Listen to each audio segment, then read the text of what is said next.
Morning, glory, America. Bonjour, hi, Canada. Hugh Hewitt, inside the Beltway live on this Tuesday morning. So glad to be in your homes, in your cars. Thank you for having me. There's a debate tonight in Virginia between Glenn Youngkin and the old has-been washed-up Terry McAuliffe. And I'm here to tell you that we are going to be already done voting. The fetching Mrs. Hewitt and I are going to vote today. There's early voting in Virginia. I'm going over to vote for Glenn Youngkin. I don't know why anyone would vote for Terry McAuliffe. Honest to goodness, it's just more. Virginia's already losing businesses and people to Tennessee and North Carolina and Florida and the rest of those places without taxes. And Terry McAuliffe wants to come in and get taxes. Terry McAuliffe is in pretty desperate shape. And I know that because yesterday a Democratic group began running ads slamming Glenn Youngkin for not having been endorsed by gun groups. That's right. Of course, Terry McAuliffe isn't endorsed by gun groups either. They're not endorsing. And that's because Glenn Youngkin is center-right conservative, a pretty good hunter, by the way, knows firearms, wouldn't fill out any checklist for any group, which is why he didn't get the endorsement. And therefore, Terry McAuliffe, who is desperate because he's falling behind in every poll, it's either gotten closer or closer, is now running ads, and Democratic groups are running ads accusing Glenn Youngkin of being soft on guns. That's just how Terry McAuliffe rolls. In fact, let's go to the first debate that they had and grab a clip from that where it sort of illustrates Glenn Youngkin's style and Terry McAuliffe's duplicity. Here it is, cut number 10 from their first debate. First of all, he called me anti-vax. That's a lie. I'm not anti-vax. In fact, he appointed a woman to the George Mason board that was absolutely anti-vax. And the only reason he did it is because she gave him hundreds of thousands of dollars for his campaign. His position flip-flops based on who's paying him. And in this case, I support the vaccine. I stand up for the vaccine. Mr. Youngkin, but I your time is respect up. individuals' ability to make that decision. The moderator worked hand in glove with Terry McAuliffe in the first debate, and Glenn Youngkin won anyway. And I'll be going off to vote for Glenn Youngkin today, regardless of what people say in the next hours. I made up my mind. I'm voting for Glenn Youngkin. I want everyone to get out and vote for Glenn Youngkin early. It's the only smart thing to do. However, I want you to know that tonight's debate's being moderated by my friend, Chuck Todd. I expect he will be fair. He always is. And if with a fair moderator, Glenn Youngkin wins. Terry McAuliffe is showing his age. He's showing his old liberal stakes. Meanwhile, Democrats are in complete disarray. So the national context for the state of Virginia gubernatorial race is discussed with Joe Biden. The lead story this morning is the Taliban have announced. New Taliban chancellor of Kabul University announces women are banned. Tightening the Taliban's restriction on women, the group's new chancellor for Kabul University announced on Monday that women would be indefinitely banned from the institution, either as instructors or students. I give you my words, the chancellor of Kabul University, Mohammed Ashraf Garat, said in a tweet Monday, as long as a real Islamic environment is not provided for all, women will not be welcome to the universities or work. Islam first. So the inevitability of Joe Biden's collapse, the inevitability of his incoherence, the inevitability of his infirmity has come home to roost. Later today, I taped an interview with John Ondrasik yesterday that we will play for you in hour number 3 today. All predictable.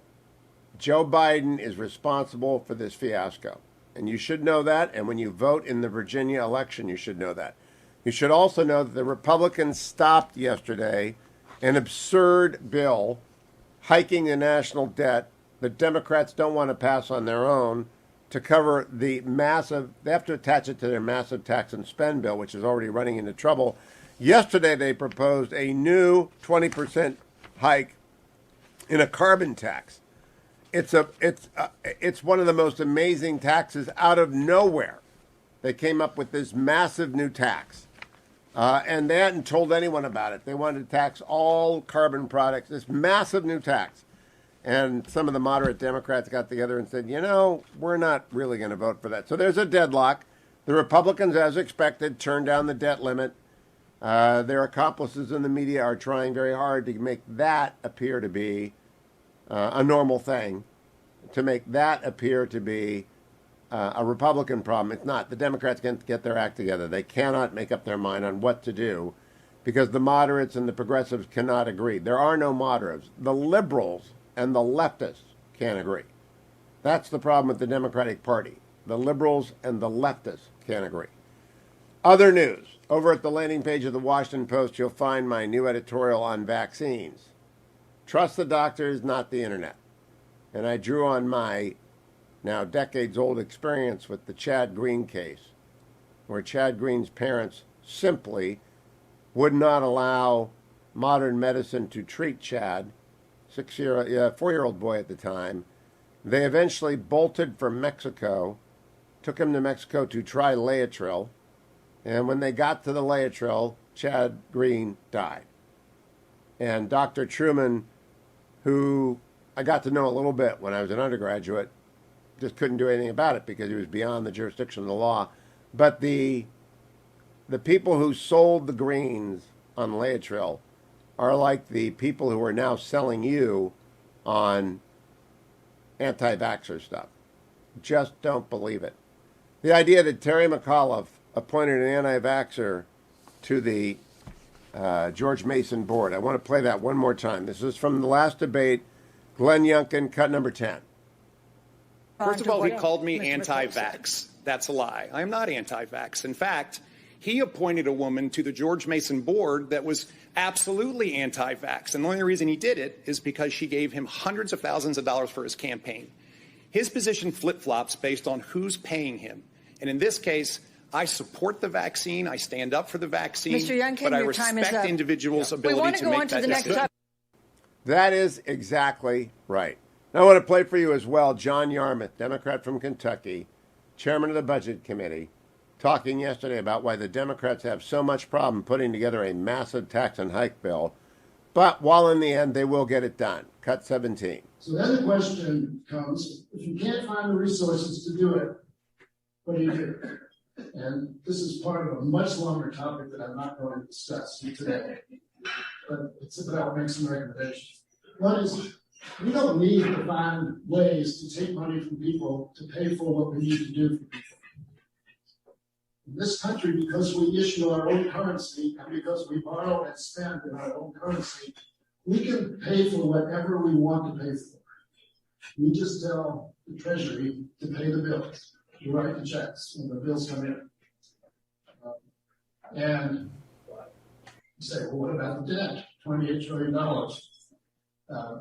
Are we piling it on our grandkids? No, we're not. We're not. This is standard, I will say, conservative rhetoric. And even some Democrats parrot it. Oh, we're putting it on our kids' credit card. We've been accumulating debt in this country for 230 years. Not one person has ever been asked to pay for his or her grandfather's profits. Stop right there. They print the money. He just admitted it. In fact, the $28 trillion national debt was $20 trillion when the last year of the George Bush presidency began. And so in 13 years, we've doubled it, and Democrats are going to double it again in 5 years because they're simply, as John Yarmuth announced, attempting to print money. Here is the Post article on the climate tax, the $15 a ton on oil and gas producers, who it says they'll get between $700 billion and $900 billion in new tax revenue that they can immediately spend in this bill. And all of the liberals in their caucus looked at the left-wing yo-hos and said, are you out of your mind? That's going to hit the middle class squarely in the gas bills and in the natural gas bills and their heating bills. Are you out of your mind? Because the left doesn't really understand how this works. Like John Yarmuth just said, why don't we just print the money? We're not spending your grandkids' money. Yes, they are. They're about to spend a whole much more of it, too. Stay tuned, America. It's the Hugh Hewitt Show. Portions of the Hugh Hewitt Show are brought to you by Alliance Defending Freedom.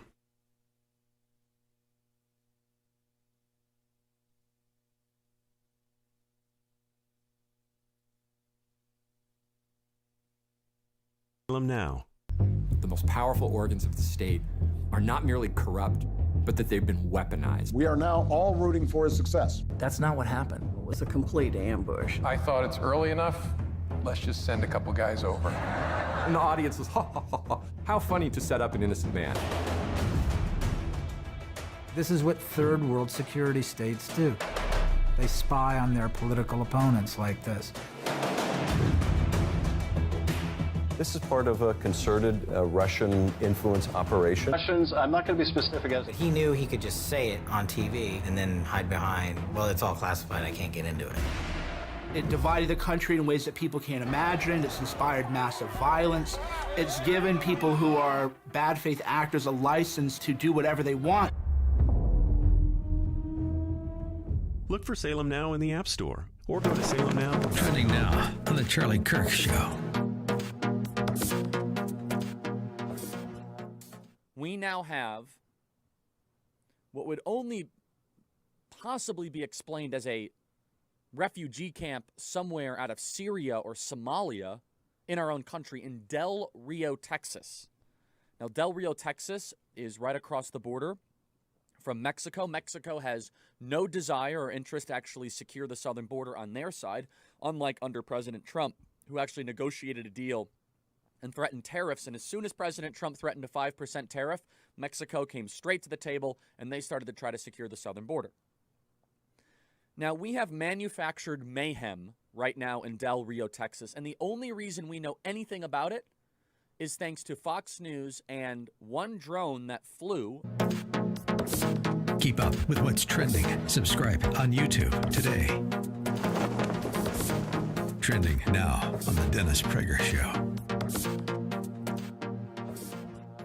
We meet the threat of challenging climate, the challenging climate we're all feeling, already ravaging every part of our world with extreme weather. Or will we suffer the merciless march of ever-worsening droughts and floods, more intense fires and hurricanes, longer heat waves, and rising seas? It's something that I broadcast regularly. Bjorn Lomborg and others who actually report on the science, that a lot of what he just said isn't true, but it doesn't matter because the left believes it, the left owns the media, and so people believe it. Keep up with what's trending. Subscribe on YouTube today. This is Carol Platt-Liebau for townhall.com. It's not surprising that Joe Biden wants to turn the page on his incompetent withdrawal from Afghanistan and the abandonment of U.S. citizens and our allies there. Almost as unsurprising as the media's craven effort to help him. Even as Americans remain hostage in Afghanistan and the Taliban flaunts the military equipment we left them, the news has shifted to other domestic stories. It's inexplicable. Their silence is a scandal. But sadly, we've grown used to seeing the media try to influence public opinion in a way that benefits their chosen candidates. Let's hope that this time, Americans see through the manipulation. So long as America is being humiliated by a group of Taliban savages and our fellow citizens or captives, we deserve the full story. We should demand that the media give it to us. I'm Carol Platt-Liebau. The Pepperdine Graduate School of Public Policy, for those considering careers in politics and policy. Trending now on The Larry Elder Show. All right, this from Just the News. Multiple public officials in Colorado are warning that the state's official COVID-19 death count is skewed due to the practice of conflating or confusing patients who have died directly from COVID-19, the disease, with those who have merely tested positive for it prior to the death. So you guys got me here. There's a differentiation here. There are people that are actually dying from COVID itself. Okay? Got it. And then there's people. Side case showed up on the state website as a COVID death. Keep up with what's trending. Subscribe on YouTube and at rumble.com.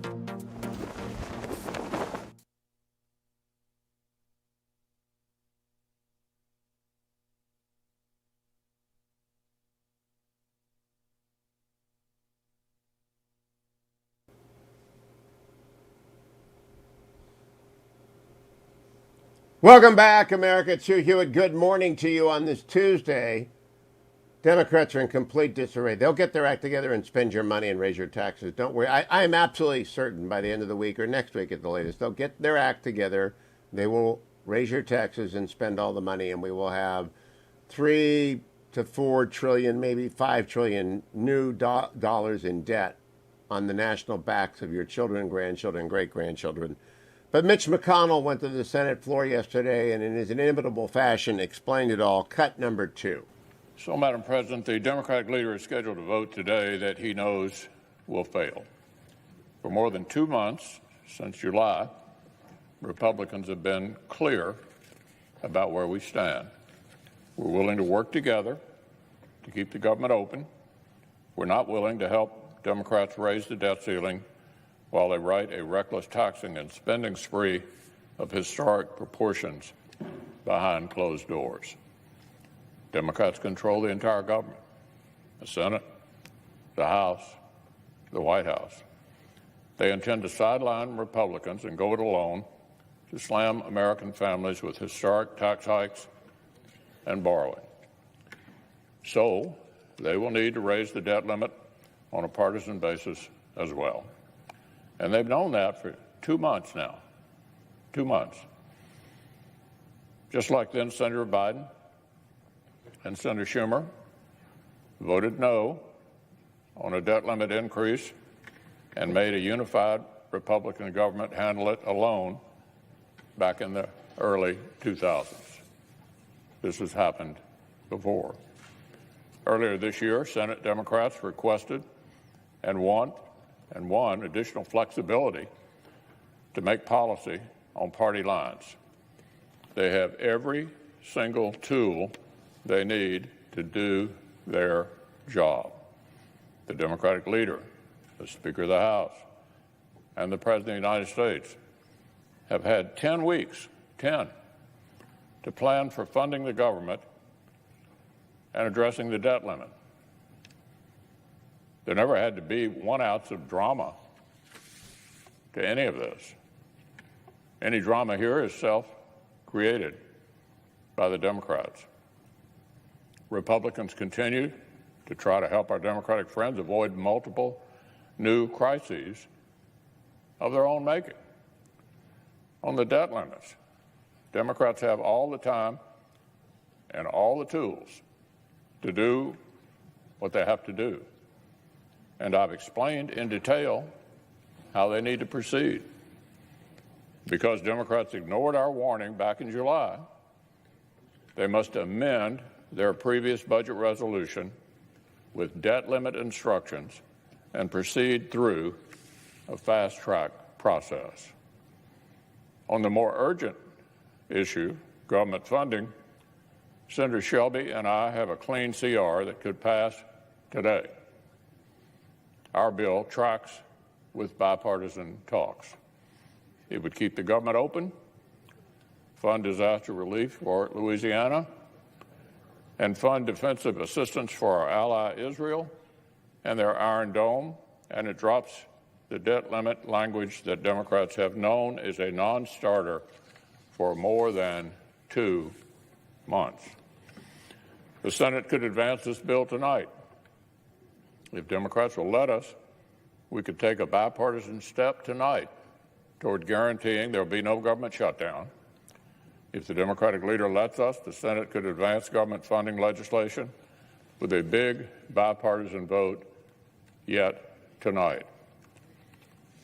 The House Democratic Majority Leader has said they will take up whatever CR the Senate sends them. The House is ready. Senate Republicans are ready.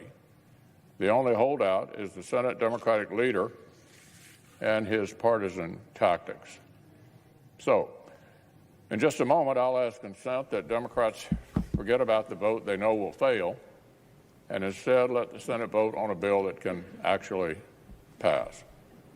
It's up to the That Democrats. is what is going to happen next week because Democrats wanted a little bit of theater. By the way, the American people don't care. They know the Democrats run the House, the Democrats run the Senate, the Democrats have the White House. Pass a budget, raise your taxes, spend all your money. It's all about the Democrats. You don't get to pay them back until next year unless you live in Virginia, where you can early vote like I will be doing today for Glenn Youngkin. I don't have to wait until next year to say you people are incompetent disasters, which you are. Stay tuned, America. I'm Hugh Hewitt.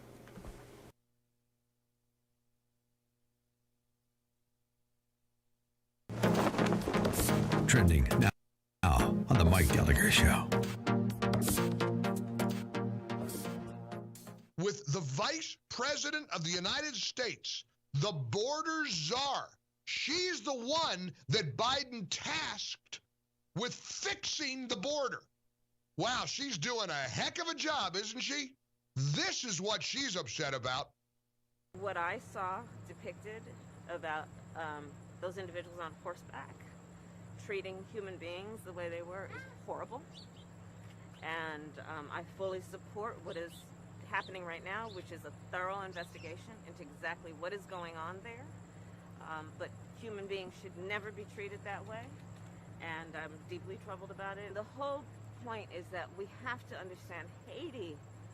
I mean, talk about a country that has just experienced so much tragedy that has been about natural disasters. And we really have to do a lot more to recognize that as a member of the Western Hemisphere, we've got to support some very basic needs that the people of Haiti have to get back up. This is like right out of a comic book or a movie or a novel about an inept, comical, egregiously corrupt administration. You're going to investigate the Border Patrol agent on the horse? What are you still looking for the root cause of the problem, Kamala? Are you still looking for that? She's a little bit like O.J. Simpson looking for Nicole's killer on the golf courses of Las Vegas. He's still on that search, for the real killer of Nicole and Ron Goldman. Keep up with what's trending. Subscribe on YouTube and at rumble.com. The Democratic Party somehow has convinced black people that they're the good guys. Never mind the skanky history of the Democratic Party. That was a party of slavery. There is a whole big cottage industry for racism. If racism went away, a lot of people would be unemployed. The mob during the Minneapolis riots following the death of George Floyd. A bunch of white thugs, frankly, burning down the city's traditional black and Asian business district. They're racist. Everything's racist. Look for Salem Now in the App Store or go to salemnow.com. Trending now on America First with Sebastian Gorka. There is one who's worse than all the rest, and that's Mayorkas, the Secretary of Homeland Security, because he came here as a Cuban refugee as a child, and he told the Cubans who want freedom in Cuba today to stay in that stinking communist hellhole as he keeps the southern border open wide. Do you agree? Is he perhaps the worst of the worst? Oh, yeah, for a few reasons, not only what you just said, but he's a Secretary of Homeland Security. His job is to secure the border, and he hasn't taken one action to slow the flow. Everything they've been working on is processing people quicker and releasing them quicker. Yeah. They haven't done a single thing to stop the flow. Yeah. And so he's ignored his oath of office. And I'll tell you, when he was Deputy Secretary, I worked for him. And we had a surge in FY15 under President Obama.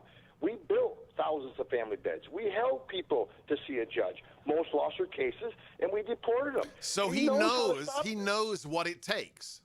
He knows exactly the steps needed to stop this, and he's refusing to do any of it. So, he's no longer he's a Secretary of Homeland Insecurity because we're less secure now than we ever have been. And the man to stand on national TV every day and see this border say it's secure and it's closed, and the men and women of green are looking at him as their boss and wait a minute. We're busting our butts down here. We're getting sick. This is unprecedented numbers. We got parts of the borders where there's nobody even patrolling. And you don't go on national TV and say we're not dealing with this? We're in some kind of nightmare where this crisis isn't really happening? It's an insult to the men and women who put their lives on the line every single day. It's perfectly put. Alejandro Mayorkas is the Secretary of Homeland Insecurity. Keep up with what's trending. Subscribe today at rumble.com. Trending now on The Charlie Kirk Show. That there is a way that this could all be solved. that actually Republican states have the ability to solve this if they wanted to. Put Mayorkas aside, put the Biden bashing aside. I'm kind of tired of that, aren't you? I'm fatigued with governors going on cable television and saying, Biden regime is terrible and we need, okay, enough of that, okay? Do something about it. And in fact, Texas showed that you can do something about it. If it gets so bad, it seemed as if local government stepped up and they secured the border, try to get a higher income. We've already asked the question, how did these people get from Port-au-Prince, Haiti, from the island of Hispaniola? If you look at the geography of where Hispaniola is, it is east of Cuba. Thousands of, I don't think thousands, probably 1,800 miles all the way to the eastern shore of Mexico, then to the border. Who's paying for this? Keep up with what's trending. Subscribe on YouTube today. Streaming.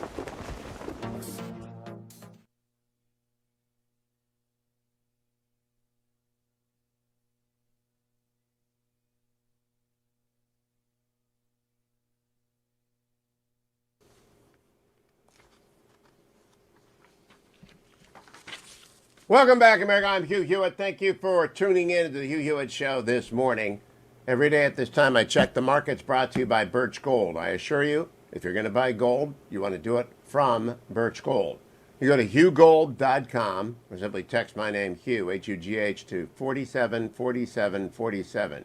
You want to be diversified, particularly since we're going to have a couple of rocky weeks in the markets here. The 10-year Treasury got up about 1.5 yesterday. Wall Street Journal indicates there's more turmoil in bond markets as money, as bond interests begin to reflect the fact that the Fed is tightening fiscal policy. They have to because they're about to print $3.5 trillion because the Democrats are going on a binge this week or next. We'll find out the ultimate size of that binge over the next fortnight. They have their disagreements. They may not be able to get to $3.5 trillion of binge, but it's all printed money. That's going to have an inflationary effect, and the Fed told the street yesterday, and the street heard, that interest rates have got to go up because inflation is going up. Yesterday on the market, as a result, the Dow didn't get hurt too badly. It went up 71 points, which is 0.21%. But the S&P and the NASDAQ went down. Over the seas, which also follows what our Fed said, the Bank of England, the German Central Bank, the French Bank, all of their stock markets are reacting poorly.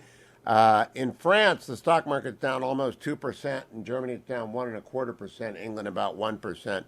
Gold this morning is still at $17.39.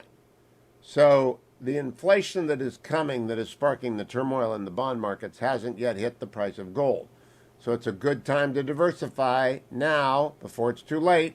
If you want to move 5 to 10% of your retirement savings to a precious metals backed, physical precious metals backed, not a ETF, not a gold mining stock, not one of the substitutes for gold, real silver. They get the amount of coin that you are buying and they put it in a safety deposit vault and they monitor it for you and you pay them only the transaction fee. That's where you get your diversification. That's with Birch Gold via hughgold.com. Let me also bring up to speed on Alliance Defending Freedom. If you watched yesterday, John Birch, who's their senior counsel, joined me. It's on the podcast, the interview with Hugh Hewitt.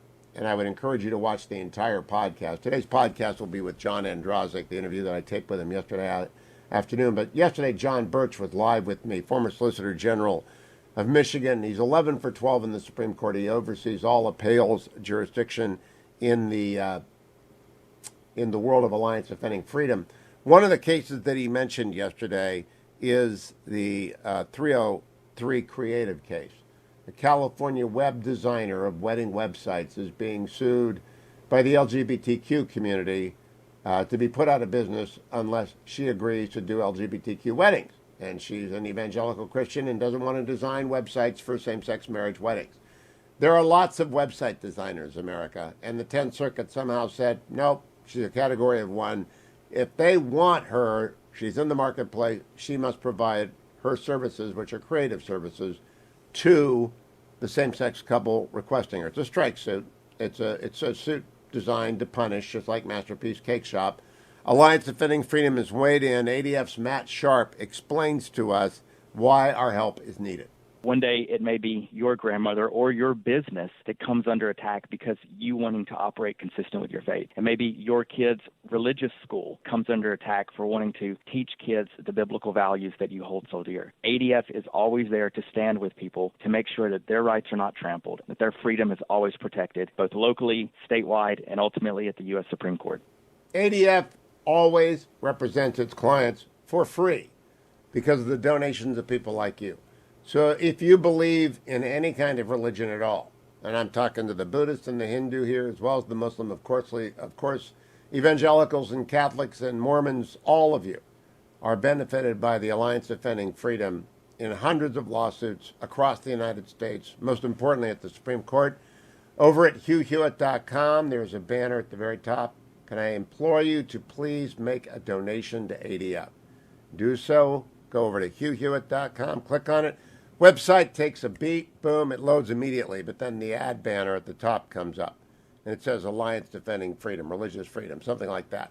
That's what you click. That's where you give. That's where you protect the First Amendment. Thank you for doing that. I want to get back to Jen Psaki at the White House yesterday. She is really a show every single day. Here she is talking about the horse patrols at the border, not about the 15,000 Haitians who have scampered off into the middle of the country, but the Border Patrol and the horses, cut number 5. There is a reason that these horse patrols have been in place and continue to be in place in some parts across the country. Of course, our Department of Homeland Security will continue to look at and assess, especially as the investigation concludes, what that looks like. They've been suspended in Del Rio, Texas. That was a step in response, of course, directly to those horrific photos. Horrific photos. They were not horrific photos. They were horsemen. But because the left leaned on Biden, Biden answers the phone, talks to his leftist advisors, and fires people or suspends Border Patrol people. Meanwhile, between 10 and 15,000 Haitians disappear into the interior of the country, and they're not coming back to their hearings, friends. When Secretary Mayorkas said yesterday they'll be back for the hearings, I had to laugh. Jen Psaki yesterday repeating the line that the $3.5 trillion they're about to spend won't actually cost you a dime. Cut number 8. There's not disagreement about the fundamentals of what we're trying to achieve. And there is agreement that we need to address the climate crisis, that we need to cut costs for childcare, for college, that we need to make it easier for women to rejoin the workforce. We need to rebuild and modernize our infrastructure. So there's agreement on that. There's a basic discussion that needs to happen or is ongoing. We're right in the weeds of it now on what the size of the package looks like. But I will also note, and we've done this a little bit over the past couple of days, but that this package, the reconciliation package, would cost $0. So what I'm saying, the case we're making here is that there needs to be agreement on the different components. There's broad agreement on the goals, and then there needs to be agreement on what the revenue pay-fors are. So do you understand that the Democrats sent out a memo that said everybody say the $3.5 trillion we're about to spend costs $0? It's a talking point. It's an absolute lie. It's a straight-faced, bold-faced lie. But they put out that talking point, and boy, do they stick to it. Here is Representative Jayapal, who leads the Socialist Caucus of the Democrats. They call it the Progressive Caucus. It's really the Socialist Caucus. Again, remember that phrase, $0. Cut number 4. I think we should look, first of all, as I said to the president, and I heard him say, this is a $0 bill because it's all going to be paid for with taxes on the wealthiest corporations and the wealthiest individuals, which, by the way, makes it more popular than it was even before, and it's already very popular. But ultimately, I think it depends on what we put in there. We put our proposal out. It cost $3.5 trillion when you add everything up. Right. But if somebody wants to take something out, we need to hear what that is. I don't know what the alternative proposal is, so it's difficult for me to say. A $0 bill. Every time you hear that, you know they're lying. Why are they lying? Because their moderate members, their liberal members, are going to get wiped out in a tsunami of votes that I believe will begin in Virginia, with my vote today, I'm going out to early vote for Glenn Youngkin right after the show. I'm a Virginian. And as is the fetching Mrs. Hewitt. Early voting is open for a couple of weeks in Virginia. You don't have to wait around and worry about where you're going to be on Election Day. They have another debate tonight. Don't wait for the debate. Get out and vote for Glenn Youngkin. The only way to send a message to Joe Biden, the Democrat, that Afghanistan was unacceptable, that it's an embarrassing, shameful moment for the United States, that women in Kabul are being thrown out. When you hear about $0, you know where that's true?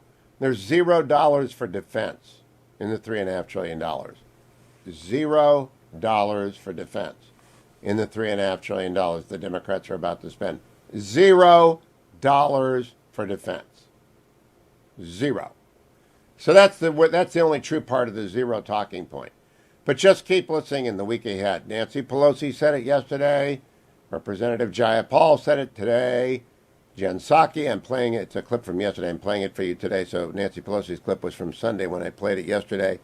Here's Representative Inaya Presley on MSNBC, another leftist, talking up the need to spend your money on goods that you don't want. Cut number one. What I care about is substance and impact, climate resiliency, childcare, paid leave, housing. You know, these things are not, childcare isn't a nice to have. Making investments in housing and infrastructure that is falling down around people, making bold investments in climate resiliency, which is not only a threat to the livability of this planet, but threatening people's public health, their lives, and their livability every single day. Paid leave, investments in home and community-based services for the disabled and the elderly. These are not nice-to-haves. These are must-haves. So we're going to must have your money to do all these things that you may already be paying for. You somehow, all the people who are being cared for at home are somehow being cared for already. Somehow all of the child care that is happening around the United States, and they can't even hire enough child care workers, it's being paid for already. Somehow. But what they're going to do is raise the cost of everything because corporate taxes go up. It just ends up in the tissue paper that you buy, the gas that you put in your tank. The laws of economics are the same. You raise the cost gets supplied, pushed along, inflation comes. So Democrats are unleashing the great Biden inflation. There's no way around it. It doesn't cost zero. I just want to play for you one more time, both of those talking points. I just love talking points when they show up. Here is Representative Jayapal on State of the Union yesterday about what this will cost. Cut number 4. I think we should look, first of all, as I said to the president, and I heard him say, this is a $0 bill because it's all Stop going to right be paid there, for and with here's Jen Psaki at the White House yesterday. Cut number 8. There's not disagreement about the fundamentals of what we're trying to achieve. And there is agreement that we need to address the climate crisis, that we need to cut costs for childcare, for college, that we need to make it easier for women to rejoin the workforce. We need to rebuild and modernize our infrastructure. So there's agreement on that. There's a basic discussion that needs to happen or is ongoing. We're right in the weeds of it now on what the size of the package looks like. But I will also note, and we've done this a little bit over the past couple of days, but that this package, the reconciliation package, would cost $0. So what I'm saying, stop right. She knows that everybody now knows it's a talking point. So we've done this a couple of times over the last couple of days. It costs $0. It's on her list. It's on her little cue card in front of her. Say $0. Even though it's not $0, lie to everyone every day about the cost of this. It's extraordinary what they're doing. And it's going to have disastrous impact on your life. If you're watching on YouTube, I'm leaning over to get my relieffactor.com because I am an active senior. I am walking to the vote tomorrow today. Going to go out, walk over there, go off and feel great about that because my relieffactor.com will prevent any side effects from a long walk to the voting, early voting center. I don't care. Carrying curcumin, resveratrol, omega, lukewarm coffee. The combination cannot be beat. Carrying curcumin, resveratrol, omega. You cannot beat that. You need to take it every day, no matter if you're 14 or 94. Get out there, feel better every day because you got the one natural supplement. The only supplement I take every single day is relieffactor.com. Where is the package? What have the Democrats decided to do? Because they're quarreling among themselves. The Republicans said, it's your problem. You're running everything. Drucker is next to tell us on the Hugh Hewitt Show.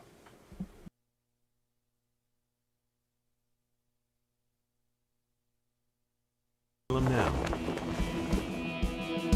The public would be outraged if they knew the truth. Why do you think our politicians are not on the sidewalk right now talking to you? Don't have no respect. The old wall randomly turns into a guardrail, followed by miles of open border.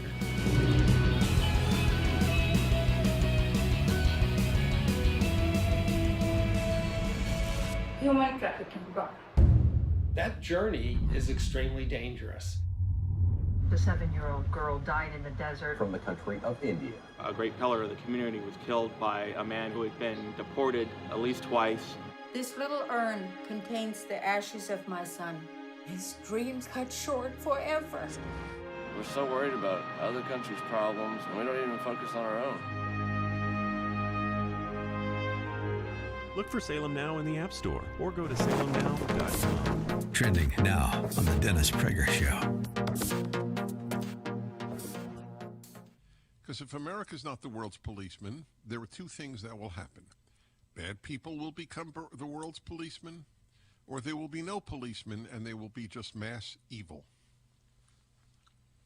So I fully plead guilty to the belief that America has a moral role to play in this world. And especially when it is at such little sacrifice as it was for the last couple of years in Afghanistan. We lost more people to the suicide bombing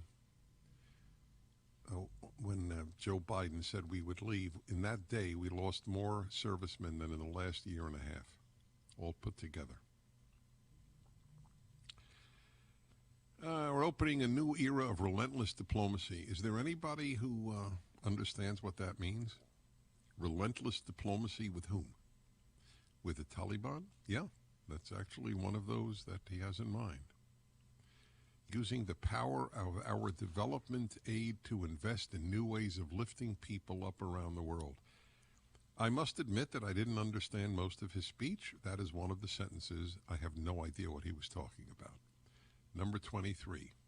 Over the last 8 months, I prioritized rebuilding our alliances, revitalizing our partnerships, and recognizing they're essential and central to America's enduring security and prosperity. We have reaffirmed our sacred NATO alliance to Article 5 commitment. How many people in that audience understood Article 5 commitment? But in any event... Keep up with what's trending. Subscribe on YouTube today. Trending now on The Mike Gallagher Show.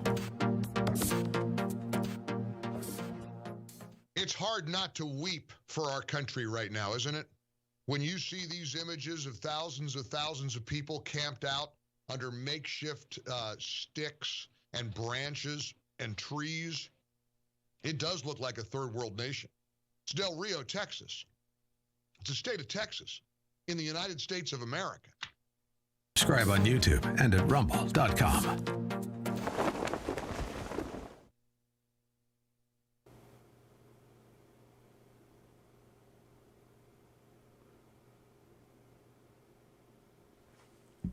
Welcome back, America. It's Hugh Hewitt. I'm joined now by David Drucker. Drucker the Magnificent, Drucker as we always call him, the author of a brand new book which will be out soon, and when I get my copy we'll spend a long time talking to Drucker about it. But right now, David Drucker, what are the Democrats going to agree to do? And we know it doesn't cost $0. I won't ask you to debunk their talking point. Where are they? Well, I don't know if they know where they are. I mean, they have to solve a problem, which is they don't have the votes to do what they want to do. They only have the votes to do something else. And, of course, as you know, Hugh, I mean, and this is really, I think, a problem for Americans on both sides of the aisle. Everybody wants to spend money as long as they're not paying. So whenever you can present a bill as the other guy's paying for it, politically that goes a long way. But in the meantime, Democrats have to somebody's got to bite the bullet here. They've got a 5-seat majority in the House. They've got a majority in the Senate only because they have the tie-breaking vote. It's not actually a majority. They don't have the votes to do what they'd like to do. And they're going to have to resolve these differences and accept the fact, which I'm sure the more knowledgeable, pragmatic members have internalized, but others may not have, that Republicans aren't really going to help them much.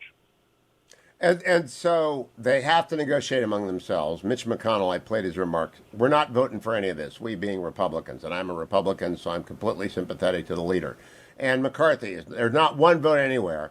So they have to decide among themselves. Who is doing the deciding? Is Nancy Pelosi going back and forth between the liberals and the leftists, trying to get to a yes? And is Chuck Schumer doing the same? Yeah, I mean, I'd say at this point it's mostly Pelosi. I mean, I think Democrats in the Senate are mostly pragmatic about this, and that's why the bipartisan infrastructure bill was able to originate in the Senate. Remember, if House Democrats provide the votes for this, it passes, and Biden has a big, huge win.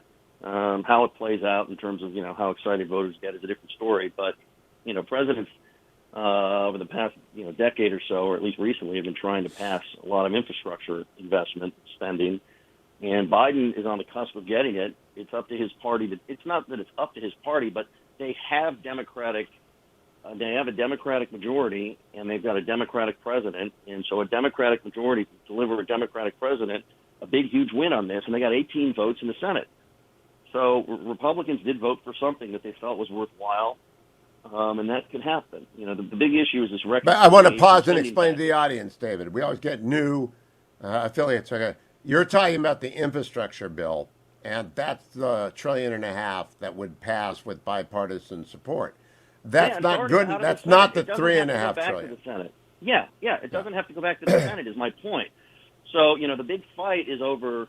We use the word reconciliation because it means it's not subject to a filibuster under certain rules. And so you've got this, the Democrats, the progressives, they think they've already compromised. They wanted, $6 gazillion and $6 trillion, and instead they're getting $3.5 trillion. And then obviously Senators Sinema and Manchin said nope.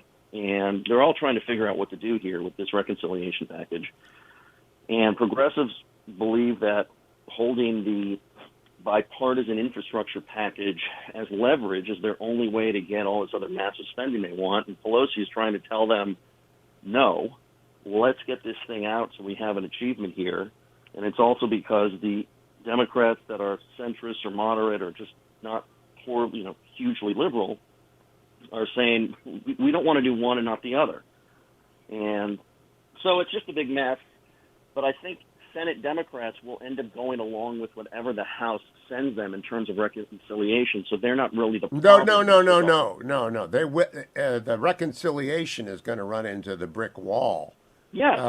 But exactly. the infrastructure, if they send over the infrastructure, they'll pass it, and they'll get 60 votes for it. They don't even have to send it back, though. All they have to do is vote yes. Right, it goes right to Joe Biden's desk. But they can't lose 3 votes. And I think that's the squad saying no, right? Right now, it is more than the squad. Right now, it is the block of progressives or liberals, whatever term you want to use, that is saying no.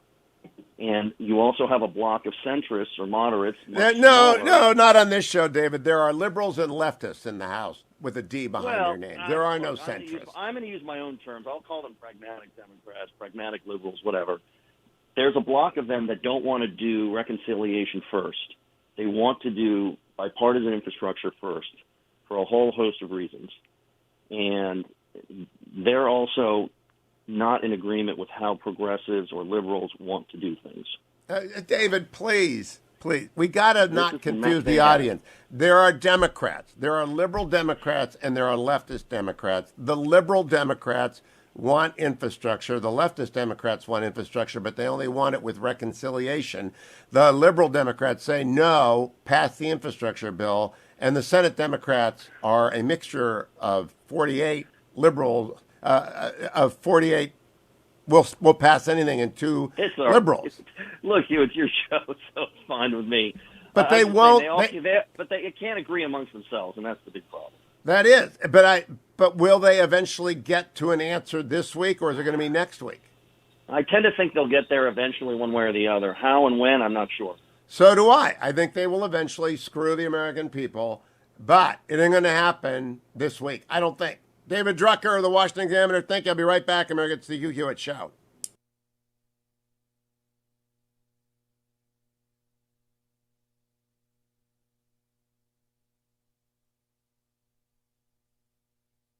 Now. The Democratic Party somehow has convinced black people that they're the good guys. Never mind the skanky history of the Democratic Party. That was a party of slavery. He said, listen, I gotta give these niggas enough. Not too much, but enough that I have them voting Democrat for the next 200 years. The race grievance industry would have you believe that blacks get up and think about nothing else except race. If I tell you this is racist, yeah, I would get you emotional. There is a whole big cottage industry for racism. If racism went away, a lot of people would be unemployed. The mob during the Minneapolis riots following the death of George Floyd. A bunch of white thugs, frankly, burning down the city's traditional black and Asian business district. They're racist, racist, racist, racist, racist. Everything's racist. Look for Salem Now in the App Store or go to salemnow.com. Trending now on The Larry Elder Show. I saw the pictures. They were just grabbing them with their hands, and the reins are used to turn the horses. I was like, what? But this is what the left does. They fool people. If you're, okay, so I'm like, okay. If I'm on that border is being overwhelmed. I'm going a little crazy, okay? I'm going a little crazy. So maybe they got a little crazy, but maybe, you know what I mean? If we were in that situation, but no, come to find out, it was just another left-wing attack, another left-wing fiasco made to look like you heard Ilhan Omar saying that our country is systemically racist. Meanwhile, her black behind is on TV. Her black behind is in Congress shaping our nation into an anti-Semitic country, but we're systemically racist. Meanwhile, this bigot is in Congress shaping our nation and turning our nation into a bunch of racists. I kid you not. I feel like every day I come into this studio, I feel like I'm checking the corner. Where's Ashton Kutcher? Because I feel like I'm being punked by the Democrats every day. Out there. Let's go to Joel in San Diego, California. Yeah, man, 1996, everyone forgets 900 FBI files were found in the Clinton White House. Good point. And they've been in the pocket of the FBI for years. Joel, so this thing goes deep. We need a new untouchables to be reincarnated. Keep up with what's trending. Subscribe on YouTube and at rumble.com. Trending now on America First with Sebastian Gorka. I feel dumb asking this question. Is there any way to vet 120,000 Afghan quote-unquote refugees if they don't have any ID papers, Tom? No. And let me tell you something. Let's just look at the facts. It takes, especially an immigrant visa, it takes 18 to 24 months to vet. Yeah. Right? Because CIS gets it, they send it to the chief of mission at the embassy. He has it for, at least 12, 13 months, and they go through all the Afghan records, right? It's a birth certificate legitimate. Is a passport legitimate? They got to go through all these certain documents and check numerous databases, including DOD databases. Is there any derogatory information on this person? Before this happened in Afghanistan, the regular process took 18 and 24 months. And here's the fact. 84% of SI visa requests were denied. Wow. And that's when they had time to actually vet them. So now they're trying to vet within days or weeks when they got no access. There is no chief of mission. There is no embassy over there. I don't know where the operator is. Do they have access to Afghan records anymore? Does the Taliban have it? How do they know what's a legitimate passport? Where do all the records for the Afghan government go? So we got no staff over there, no insight over there. We don't have access to Afghan paperwork. And I talked to people here at Dulles, law enforcement, that said some of these people show there's absolutely zero ID. How the hell can you possibly vet them? If you got an 84% denial rate, when they have time, That tells you how full of fraud this whole system is. So the idea that we are still safe, that this isn't being exploited by terrorists, that's just garbage, right, Tom? We are scary unsafe. Keep up with what's trending. Subscribe today at rumble.com. These powerful organs of the state are not merely corrupt, but that they've been weaponized. We are now all rooting for his success. That's not what happened. It was a complete ambush. I thought it's early enough. Let's just send a couple guys over. And the audience was, ha, ha, ha, ha. How funny to set up an innocent man. It divided the country in ways that people can't imagine. It's inspired massive violence. Look for Salem Now in the App Store or go to salemnow.com. Trending now on The Charlie Kirk Show.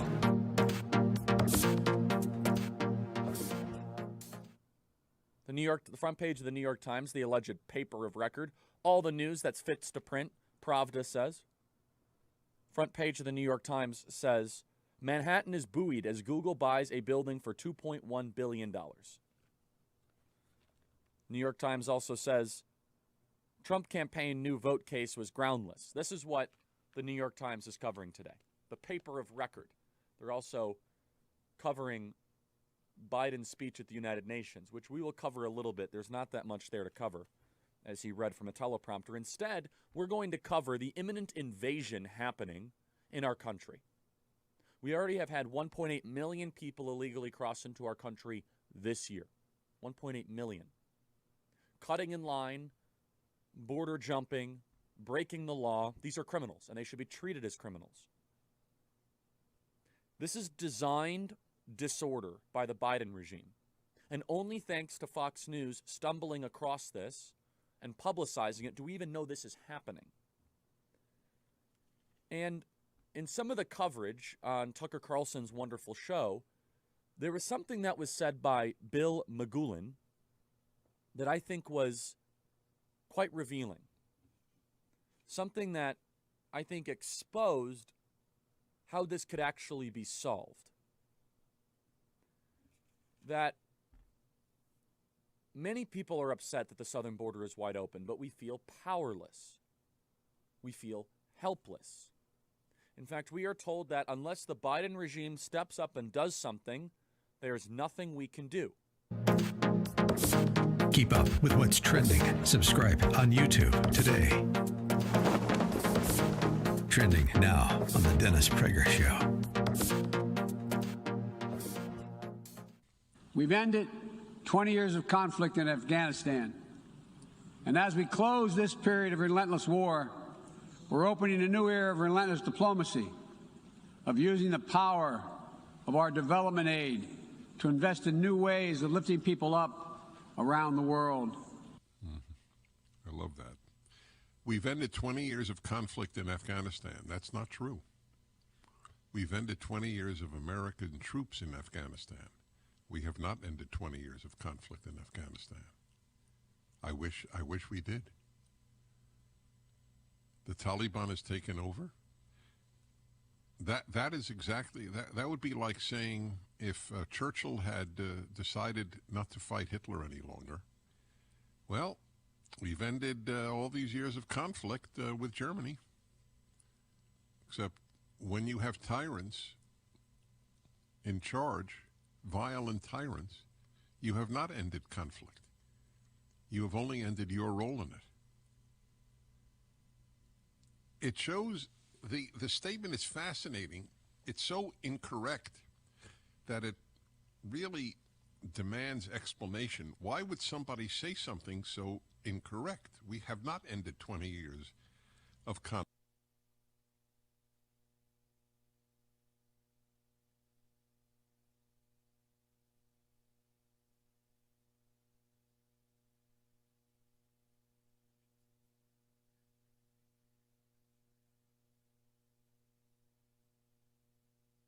Morning, Glory, America. Bonjour, hi, Canada. I'm Hugh Hewitt. Byron York of the Washington Examiner and Fox News joins me. Good morning, Byron. How are you? Good morning. Doing well, Hugh. Thank you. So I just had a conversation with your colleague. I believe Democrats fall into two categories, liberals and leftists. There are no moderates. I mean, really, there isn't a pro-life Democrat out there left. There are no moderates. There are liberals, old school Democrats, and then there are leftists, progressives, but leftist is their word. They can't agree. And so everything is stopped. They can't agree on what to do. Who's going to win that battle? Well, here's what I think is going to happen. First of all, this $1.1 trillion bipartisan infrastructure thing passed from the Senate weeks ago.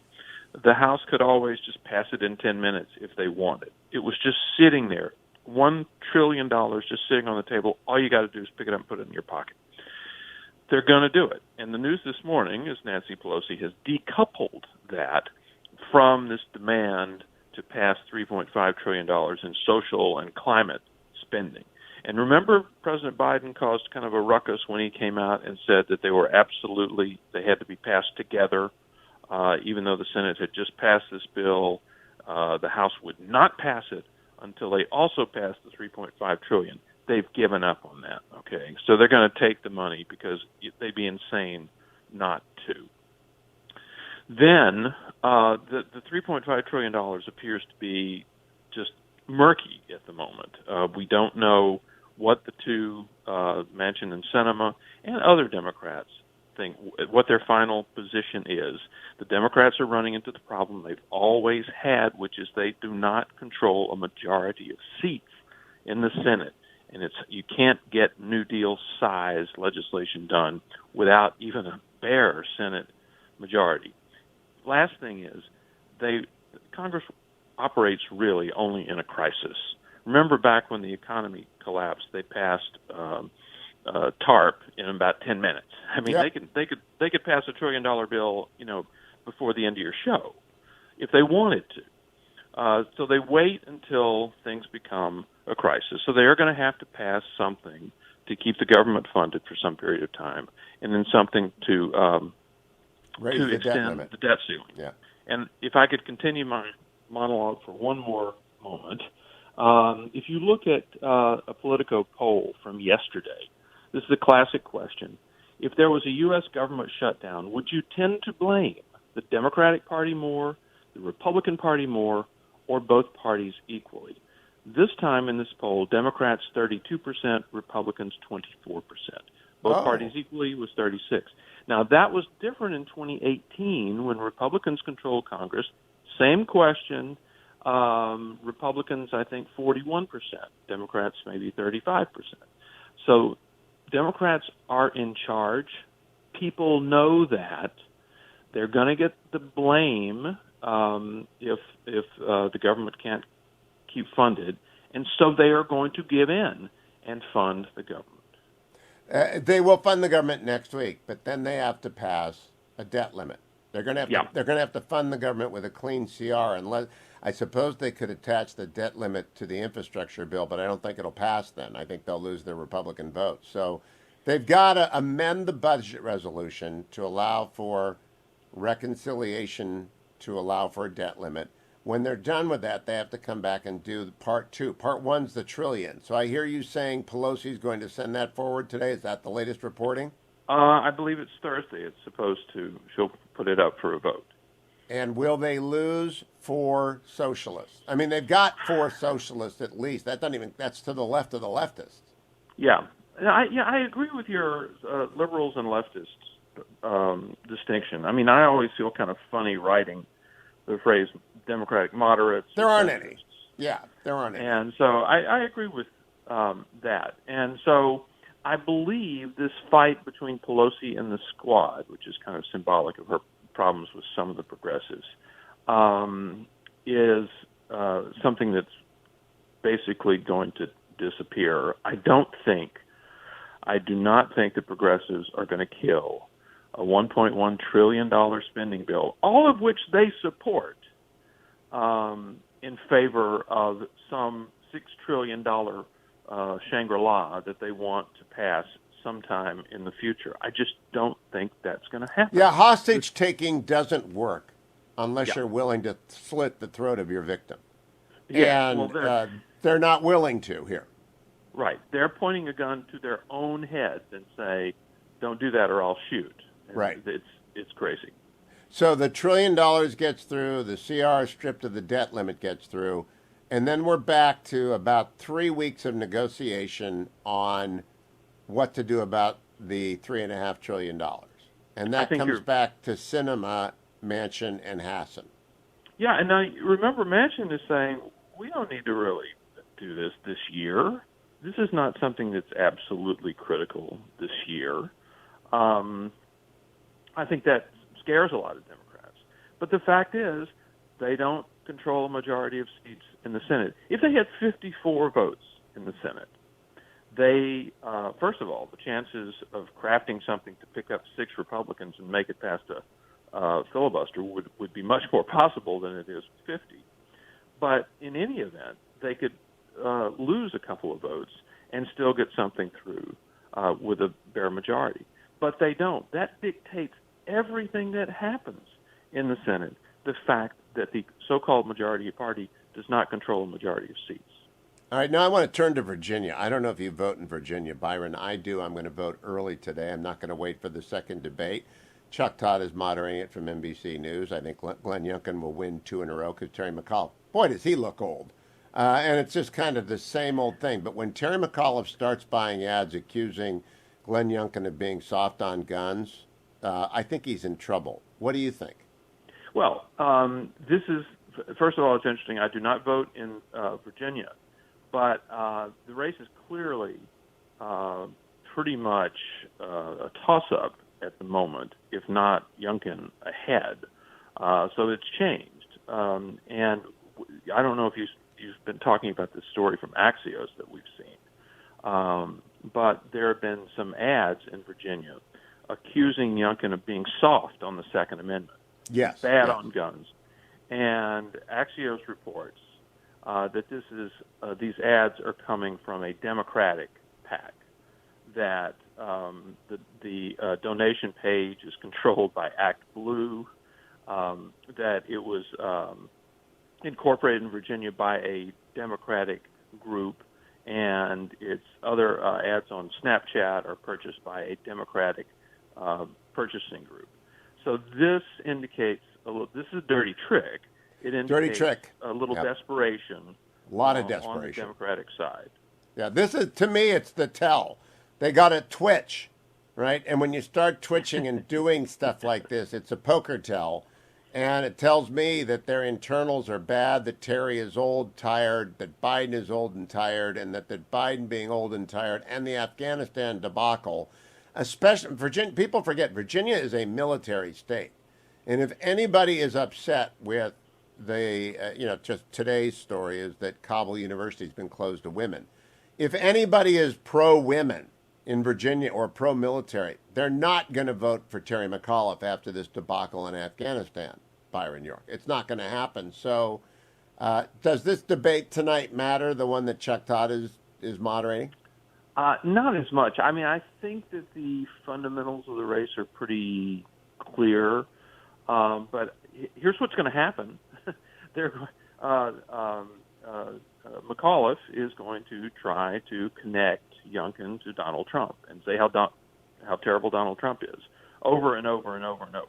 So that's what's going to happen. So if you believe that A, Donald Trump is terrible, and B, Glenn Youngkin is just like him or is going to be in thrall of Donald Trump, then you can vote for Terry McAuliffe. But I think this trick only, they are kind of a one-trick pony here, and I think it only goes so far. And in the first debate, Youngkin was pretty strong and has maintained his independence, and so I don't think that's going to change. I don't expect Chuck also to fall for the Donald Trump thing. I don't think he will allow. The first moderator was just in the bag for McAuliffe, just a Democrat in the bag for McAuliffe, and they kept bringing up Trump. I don't think Chuck's going to fall for that stuff. This is a Virginia race about Virginia taxes, Virginia education, critical race theory in Loudoun County. They don't want to talk about it, right? The Democrats don't want to talk about critical race theory, but it's everywhere in Virginia. It's driving the election in a large regard. We will see. Byron, we will see. Byron York of the Washington Examiner, Fox News. Always a pleasure, Byron. Come right back, America. I'm Hugh Hewitt on a Tuesday. Inside the Beltway, live. It's the Hugh Hewitt Show. Portions of the Hugh Hewitt Show brought to you by Sierra Pacific Mortgage. For more info, call 888-888-1172.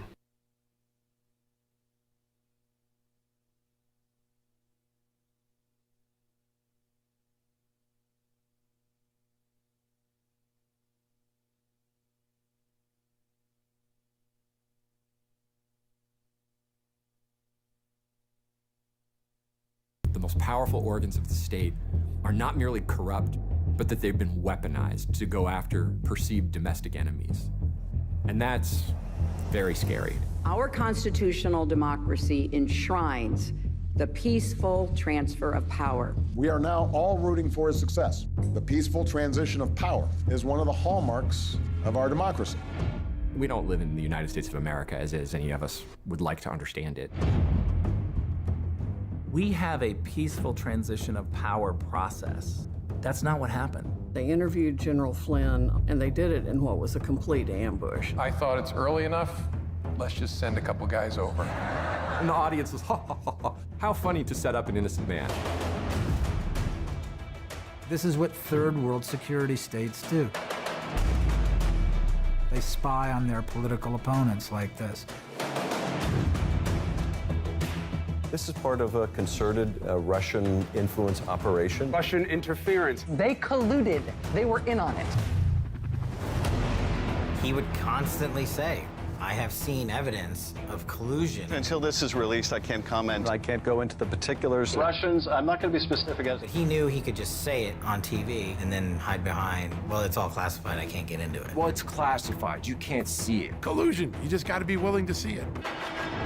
New York's Daily News ran this front page, Trump is Hitler. How could 62 million Americans vote for Hitler? Are 62 million Americans Nazis? We really almost thought it was a joke. Like, really, you're not going to accept that you lost this election? Then they see the Russia collusion narrative sitting right there in front of them and say, why don't we just say that he cheated? It divided the country in ways that people can't imagine. It's inspired massive violence. It's given people who are bad faith actors a license to do whatever they want because they literally feel like they're fighting Russian spies and Nazis. Russiagate has been the most egregious abuse of everything that was supposed to have been good about our government. The thing that they were investigating the Trump campaign for is what they themselves were doing.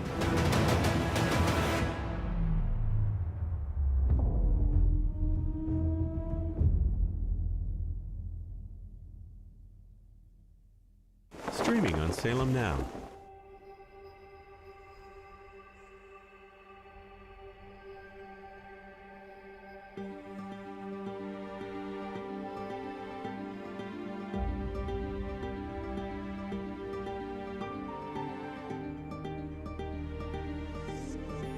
¿Cuánto queda? No queda nada. Y lo siento mucho. That's the only time you can come to Christ, when the Spirit of God calls you to the cross. Don't you hesitate. Have you ever thought of going to seminary? Padre, Padre, ¿quién está listo para ser transformado por el poder de su palabra?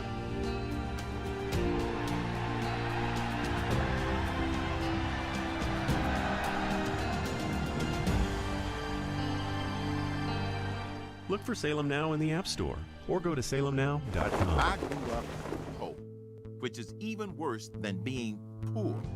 We would have sandwiches with no meat. My American dream entailed working hard and making $20,000 a year. But I surpassed that goal and became a corporate CEO. We'll all be able to say, free at last, free at last. Look for Salem Now in the App Store or go to salemnow.com. Streaming on Salem Now. The public would be outraged if they knew the truth. Why do you think our politicians are not on the sidewalk right now talking to you? Don't have no respect. The old wall randomly turns into a guardrail, followed by miles of open border.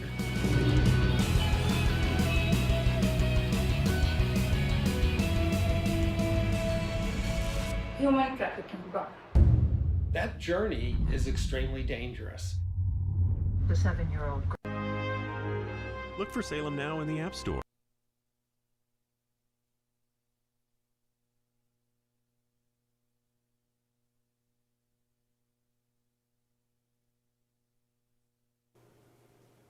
Welcome back, America. Hugh Hewitt inside the Beltway.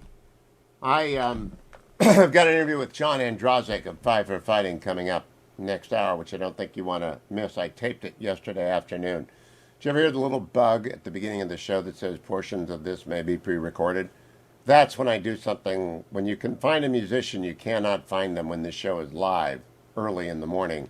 You can find them in the afternoon after they played a late show on Sunday night on their way to a late show in Annapolis last night, and he's on to Philly and New York City. Five for Fighting. So I caught up with John yesterday at 1 o'clock. We did an interview, and I taped it, and I'll play that in hour number 3. That's why you hear that pre-recorded bug, because the FCC so insists, and so we will comply. Sometimes I pre-record interviews. I never know when I'm going to do it, by the way, so I just put it on every show. But I'm live right now talking to you. Let me tell you that this is the Washington Post article I referred to you. Senior Democrats push for powerful climate tool collides with political realities. Do you know what the powerful climate tool is? A whopping tax of $15 a ton on oil and gas producers. That would yield between 700 and 900 billion in new tax revenues. So that's their powerful climate tool, is a whopping tax on you. I love that. The headline writer says, Senior Democrats push for powerful climate tool collides with political realities. Do you think they might have said, push for powerful climate tool, comma, a big tax increase, close, comma, collides with political reality? So the Democrat, everything that they do costs nothing and isn't a tax. But in reality, everything they do is a tax and costs you a lot of money. Now, where does it cost money? Well, especially if you're looking for a house. Market update brought to you by AndrewandTodd.com. Now, Andrew and Todd are old friends of mine. I've known Andrew for 20 plus years, Todd for 10 years. If you're buying a house, if you're refinancing a house, if you're buying a vacation home, you want to buy an investment property. A lot of you have figured out maybe the market's pretty high. Maybe I don't want to buy more gold. I've got gold. Maybe I don't want to buy more Amazon like Hugh buys Amazon. Maybe I don't want to buy bonds or reverse flapjacks. Maybe I want to buy a second property, a little apartment building, anything. You can finance that with AndrewandTodd.com. And there's never been a better time because interest rates are so low. But the 10-year Treasury is at 1.484%. Yesterday at this time, it went over 1.5%. It's not going to stay here long, friends. No, it's not. It's going to go back up. And when it goes back up, that opportunity to invest at a very low rate, at a 30-year interest rate in the 2s, even for a while it was in the 1s for people with great credit who were buying homes in which they were going to own and put down 20%. But it's more likely to be in the 2s right now. Now is the time to invest in real estate. Do it with AndrewandTodd.com if you're going to manage it yourself. Key City Capital, I'll explain that to you next week. If you just want to go in with a bunch of people and buy an apartment building, there's a vehicle for that. I'll tell you about it next week. But Andrew and Todd, if you're buying your own real estate, use AndrewandTodd.com. This headline from the New York Times: Republicans block government funding, refuse to lift debt limit. I have told you this was happening for weeks. For weeks. Democrats have known the Republicans would not vote to raise the debt limit for months. Mitch McConnell is wearing a sandwich sign around the Capitol. Republicans will not vote to raise the debt limit. You have the House, you have the Senate, you have the White House, you have the budget resolution that you only need 50 votes for, pass the debt limit hike. They refused to do that yesterday. The Republicans turned it down, doing exactly... See, this is the difference between Republicans and Democrats. Republicans do exactly what they tell you they're going to do. They want to cut taxes, they cut taxes. Democrats never tell you what they want to do. They tell you that they are going to if you're watching on YouTube, if you're watching on Salem Television, Salem TV, you can watch it on Salem TV. Senior Democrats push for powerful climate tool. They don't want to tell you that the tool is a tax. I love Democrats. I love Democrats. You always have to have your decoder ring from A Christmas Story handy to do so. I'll be right back. Admiral Stav joins me next, America. It's the Hugh Hewitt Show. Portions of the Hugh Hewitt Show are brought to you by Alliance Defending Freedom.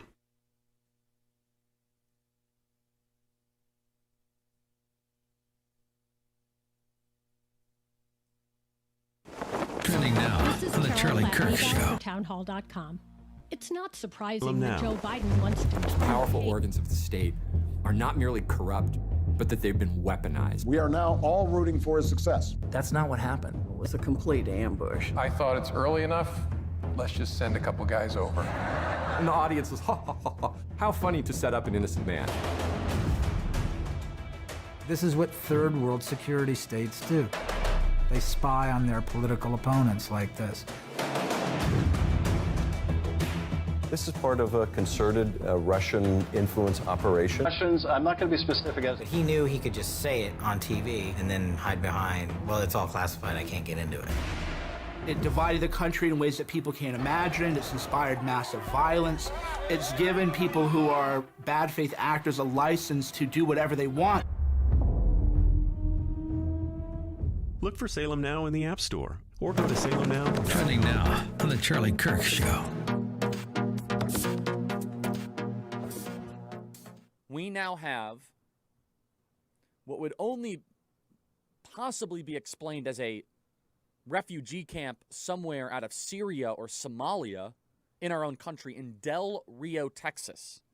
Now, Del Rio, Texas is right across the border from Mexico. Mexico has no desire or interest to actually secure the southern border on their side, unlike under President Trump, who actually negotiated a deal and threatened tariffs. And as soon as President Trump threatened a 5% tariff, Mexico came straight to the table, and they started to try to secure the southern border. Now, we have manufactured mayhem right now in Del Rio, Texas, and the only reason we know anything about it is thanks to Fox News and one drone that flew. Keep up with what's trending. Subscribe on YouTube today. Trending now on the Dennis Prager Show. We meet the threat of challenging climate, the challenging climate we're all feeling, already ravaging every part of our world with extreme weather. Or will we suffer the merciless march of ever-worsening droughts and floods, more intense fires and hurricanes, longer heat waves, and rising seas? It's something that I broadcast regularly. Bjorn Lomborg and others who actually report on the science, that a lot of what he just said isn't true, but it doesn't matter because the left believes it, the left owns the media, and so people believe it. Keep up with what's trending. Subscribe on YouTube today. This is Carol Platt-Liebau for Townhall.com. It's not surprising that Joe Biden wants to turn the page on his incompetent withdrawal from Afghanistan and the abandonment of U.S. citizens and our allies there. Almost as unsurprising as the media's craven effort to help him. Even as Americans remain hostage in Afghanistan and the Taliban flaunts the military equipment we left them, the news has shifted to other domestic stories. It's inexplicable. Their silence is a scandal.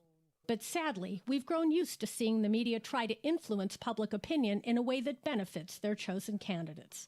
Let's hope that this time, Americans see through the manipulation. So long as America is being humiliated by a group of Taliban savages and our fellow citizens or captives, we deserve the full story. We should demand that the media give it to us. I'm Carol Platt-Liebau. The Pepperdine Graduate School of Public Policy, for those considering careers in politics and policy. Trending now on the Larry Elder Show. All right, this from Just the News.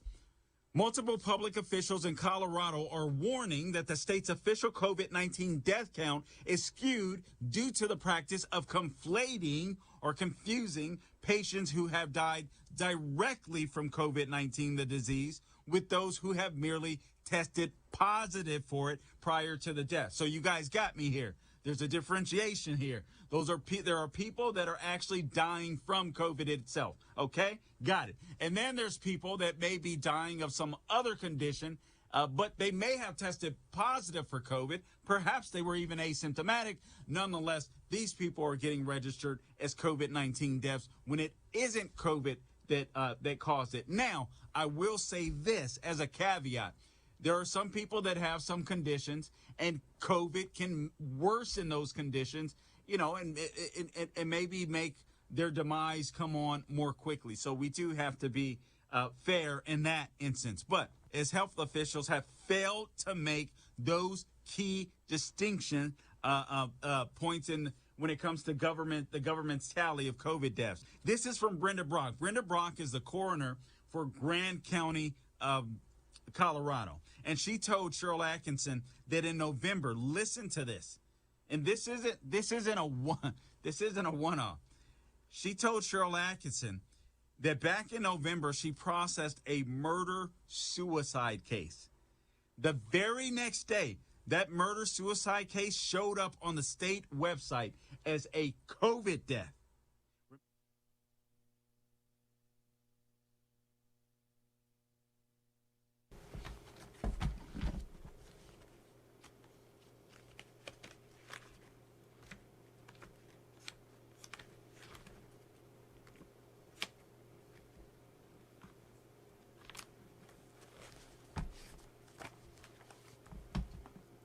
Welcome back, America. I'm Hugh Hewitt, joined now by my friend Admiral James Stavridis, retired United States Navy, chairman of the Rockefeller Foundation, chairman of all sorts of things, member of the Carlyle Group. Admiral Stav, good morning. How are you? Doing well, Hugh. Up in Long Island today, as a matter of fact. Did a speech last night at a bank here. Out and around again. I'm glad to hear it. I Yeah. have two questions for you. The Taliban have closed Kabul University to women. This is not surprising. Yesterday they hung 4 people from cranes. That's not surprising. What we see happening out of there will continue to get worse and will roll out over the days and weeks and months ahead. My question is, are you still in touch with some of the Pineapple Express people? There are a lot of veterans who are working to get a lot of people out of Afghanistan. They're calling in every chit around town that I know of. Everyone is getting asked by these people to help, and everyone's trying to help. I assume you're getting those calls too. How wise do you think it is for the vets to be there working sub rosa to get people out? Oh, I think it's additive, and we've got to keep at it. And let's face it, nobody is going to be more passionate about getting at-risk Afghans than the Americans who worked alongside those Afghans. And, we often use the shorthand interpreter, but it's vast number of people, 100,000 plus, maybe 200,000 when you add in them and their families, who were interpreters, logisticians, frontline soldiers, commandos, helicopter pilots. It's the entire gamut of Afghans who stood with us, and we have a deep moral obligation to get them out. And yes, I know dozens of veterans who are involved in this. Some are more successful than others. There are a wide variety of ways in which they're trying to help these people. And I think it'll be additive to what the U.S. government needs to be doing, which I assume is being directed largely by the CIA at this point, because I don't see the Department of Defense publicly, visibly going after this. I think that, to conclude, I think that Lloyd Austin and Mark Milley will be asked about that in public testimony today. What are you doing to get people out of Afghanistan? Yeah, I'm not going to talk about what they might say today and tomorrow, but we will next week. I do want to talk about what the Prime Minister of Israel, Naftali Bennett, said at the UN yesterday. He said, "Words don't stop centrifuges spinning." Many people believe when he said that Iran's nuclear weapons program is at a critical point, that he meant it's at a point where Israel either acts or Iran gets the bomb. How do you read that, Admiral Staff? I think you've got it roughly right. We could probably have a discussion about whether it's this minute or whether it's 6 months from now or at the outside a year from now. But Israel has always been very clear that they will not tolerate an Iran that can sprint to a nuclear weapon, and nor should they. It's an existential threat in every dimension to Israel. And, oh, by the way, it's not just a nuclear weapon. Iran already has a profound ballistic missile capability, which can overwhelm the Israeli vaunted missile defense system. So Israel has plans to conduct such strikes. They would rather see a diplomatic, non-combat solution, but they're not going to tolerate an Iranian capability to sprint. I'll define that as less than 6 months to get to a nuclear weapon. Iran is probably approaching that point now. So when they get to that point, when they hit the breakout moment, what do you expect Israel to do, and what will the United States do to help or hinder Israel? I think the Israelis will take military action. They will probably, before they go to an overt strike capability use, they will probably attempt more clandestine. In other words, as they have shown us, they clearly have, if you will, boots on the ground. Plenty of capability inside Iran. They'll probably try and do something smaller scale from the inside, but failing that, if they don't have the means to get inside those Iranian facilities, particularly the centrifuge farms, then I think you're going to see them launch a major attack. It could come from long-range missiles, long-range airstrike. They have all the capability to do that. What the U.S. will be faced with is a choice of whether to provide critical intelligence, to provide the ability to move those forces forward, air tanking, all those kinds of things. I think that'll be a choice that the Biden administration is hoping not to face. But at the end of the day, my view, at the end of the day, we, the United States, cannot tolerate Iran having that nuclear breakout capability. It is widely believed, though I cannot confirm it, that Israel provided us with notice of the Iranian intent to strike al-Assad with ballistic missiles, which they did following the assassination of Soleimani. So they have obviously great intel there. What sort of intel would we be providing them, Admiral? But stuff that they don't have eyes in the sky? Because the Israelis have got lots of eyes in the sky. They do, but they don't have our satellite systems. They have very good internal sources in Iran, but we are quite capable of gathering intelligence ourselves, humans. We have signals intelligence, in particular, the ability to collect on cell phones and cyber capabilities. I don't want to go into great depth here for purposes of classification, but suffice to say, yes, Israel has excellent intelligence. We have excellent intelligence. You know, the thing about intelligence, Hugh, is it's not like a painted picture. It's like a mosaic, and different actors will bring different chips to the mosaic. And by the way, it perhaps will not be just the United States and Israel. The Saudis have very good capability. The UAE does, the Qataris. So when you want to put that picture together, remember it's a mosaic. We can help that picture be filled out for the Israelis if we choose to do so. Would it be wave after wave after wave of Israeli jets flying to a variety?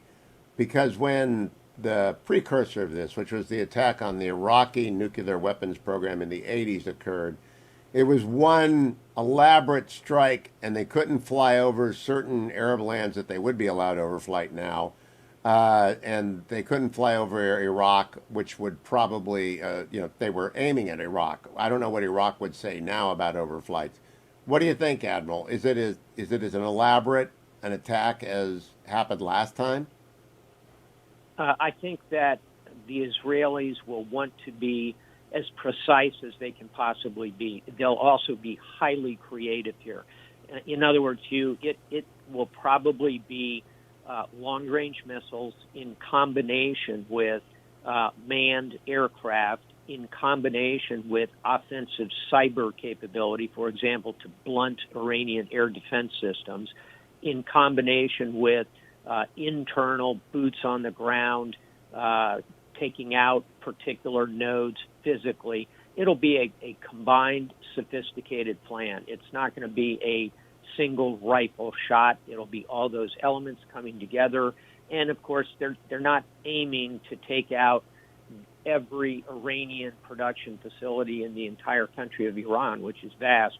They'll be very precision guided in what they go after, and they'll want to do the maximum damage and push Iranian capability to get to the bomb back as far as they possibly can. At the heart of it, of course, is the enriched uranium and the centrifuges that produce that weapons grade of the uranium. So, Admiral, long ago, the Chief of Staff, then Chief of Staff to General Mattis when he was running the MEF out of Camp Pendleton, his name was Colonel Clark Lethine, said to me, the problem with civilians, Hugh, is you never think about second and third order consequences. And I always remember that. What will be the second and third order consequences of the strike that Bennett at the UN was hinting at yesterday? Well, they will be directed in the immediate moment at Israel itself, and it would be principally Hezbollah, which is a terrorist organization that has embedded itself in southern Lebanon in possession of tens of thousands of surface-to-surface missiles. Some of those are very short range. Some can go all the way down south to the Israeli facilities in the desert. And I think you would see in the immediate moment a rain of those missiles coming in. Israel would be ground zero for those attacks. Secondly, Iran would launch its own ballistic missiles, conventional ballistic missiles, principally at Israel.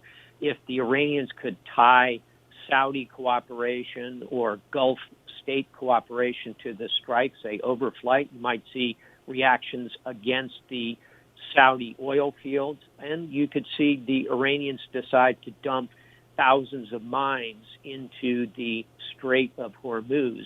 That would be just the initial few days. Then you'd see, I think, targeted assassination attempts. To the degree the U.S. was involved, there'd be actions directed against the U.S. globally. Iran and Hezbollah have a very robust terrorist organization. So, second, third order effects would be coming.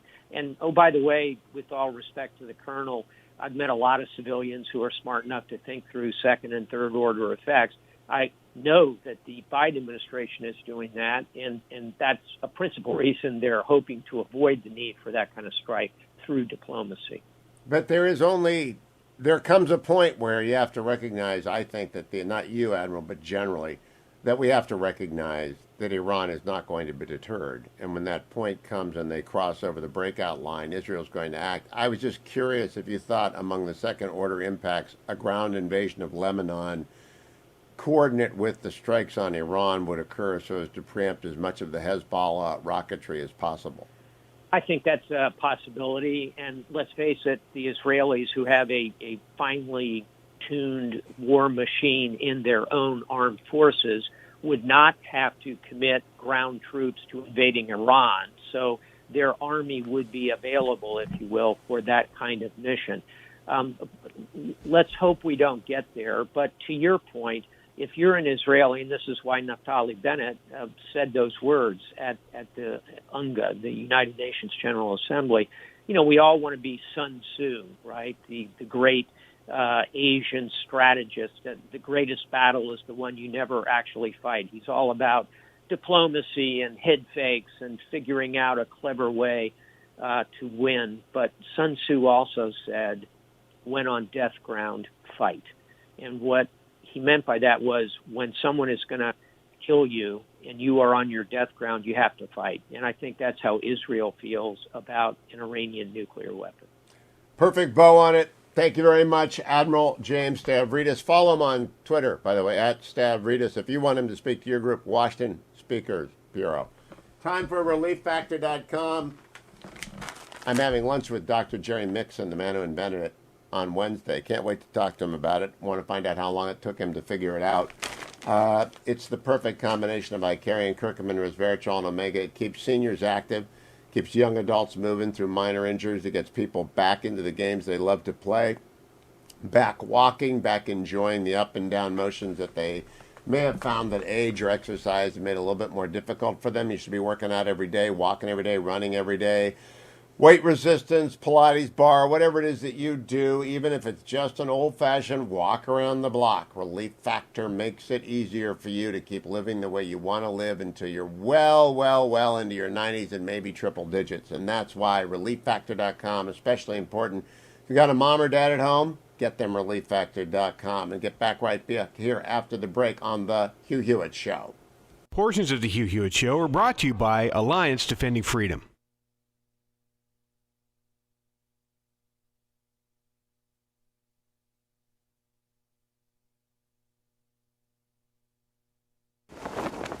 Trending now on The Mike Gallagher Show.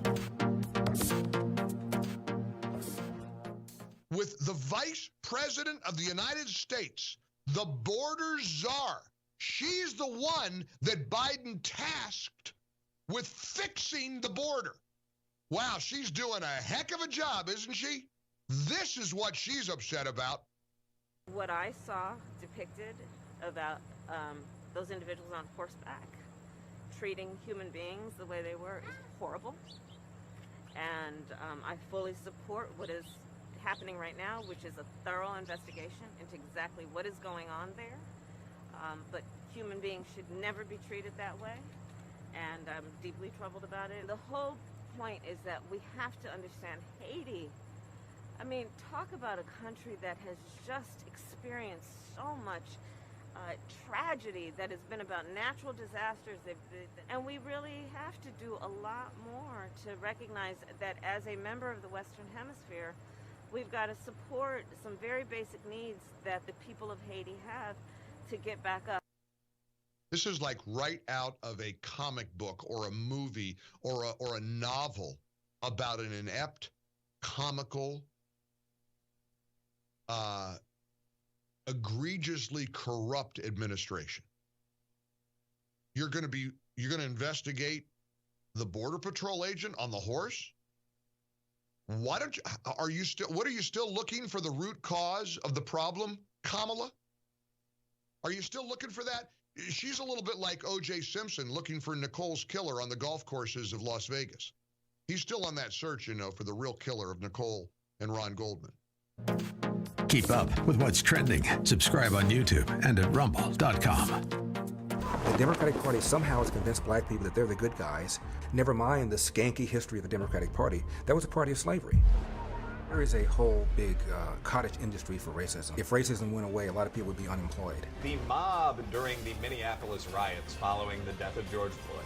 A bunch of white thugs, frankly, burning down the city's traditional black and Asian business district. They're racist. Everything's racist. Look for Salem Now in the App Store or go to salemnow.com. Trending now on America First with Sebastian Gorka. There is one who's worse than all the rest, and that's Mayorkas, the Secretary of Homeland Security, because he came here as a Cuban refugee, as a... Stop this, and he's refusing to do any of it. So, he's no longer he's a Secretary of Homeland Insecurity because we're less secure now than we ever have been. And the man to stand on national TV every day and see this border say it's secure and it's closed, and the men and women of green are looking at him as their boss and wait a minute. We're busting our butts down here. We're getting sick. This is unprecedented numbers. We got parts of the borders where there's nobody even patrolling. And you don't go on national TV and say we're not dealing with this? We're in some kind of nightmare where this crisis isn't really happening? It's an insult to the men and women who put their lives on the line every single day. It's perfectly put. Alejandro Mayorkas is the Secretary of Homeland Insecurity. Keep up with what's trending. Subscribe today at Rumble.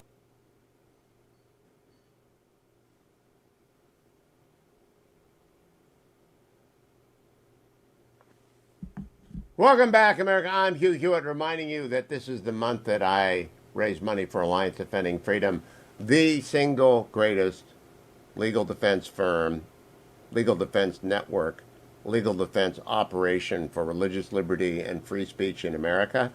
They are relentless. They are extraordinarily successful John Birch, who was my guest yesterday. The podcast is over at the interview with Hugh Hewitt. John Birch is 11 for 12 out of the United States Supreme Court. The Alliance Defending Freedom is 14 out of 15 in the last 10 years at the Supreme Court. But they also win at the circuits. They also win at the district court level. They often win with just a letter because a lot of local governments don't really want to violate the First Amendment. They don't really want to violate religious liberty. They don't know any better. And they pass a sign ordinance, or they try and regulate a church expansion project, or they just do something stupid, and ADF would much rather settle it with a letter. But they have 75 lawyers on staff, 3,300 affiliated lawyers. They got costs.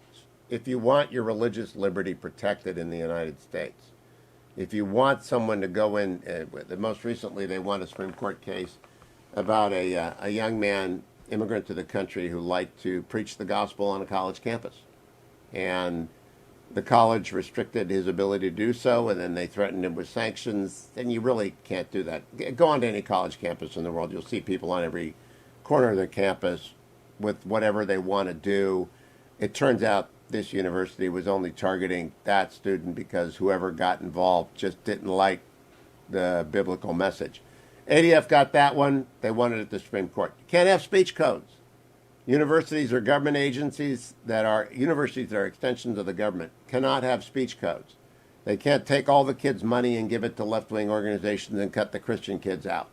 And there are Christian Bible studies on every major campus university in the United States, and they get equal funding with every other organization, whether it's the tuba players.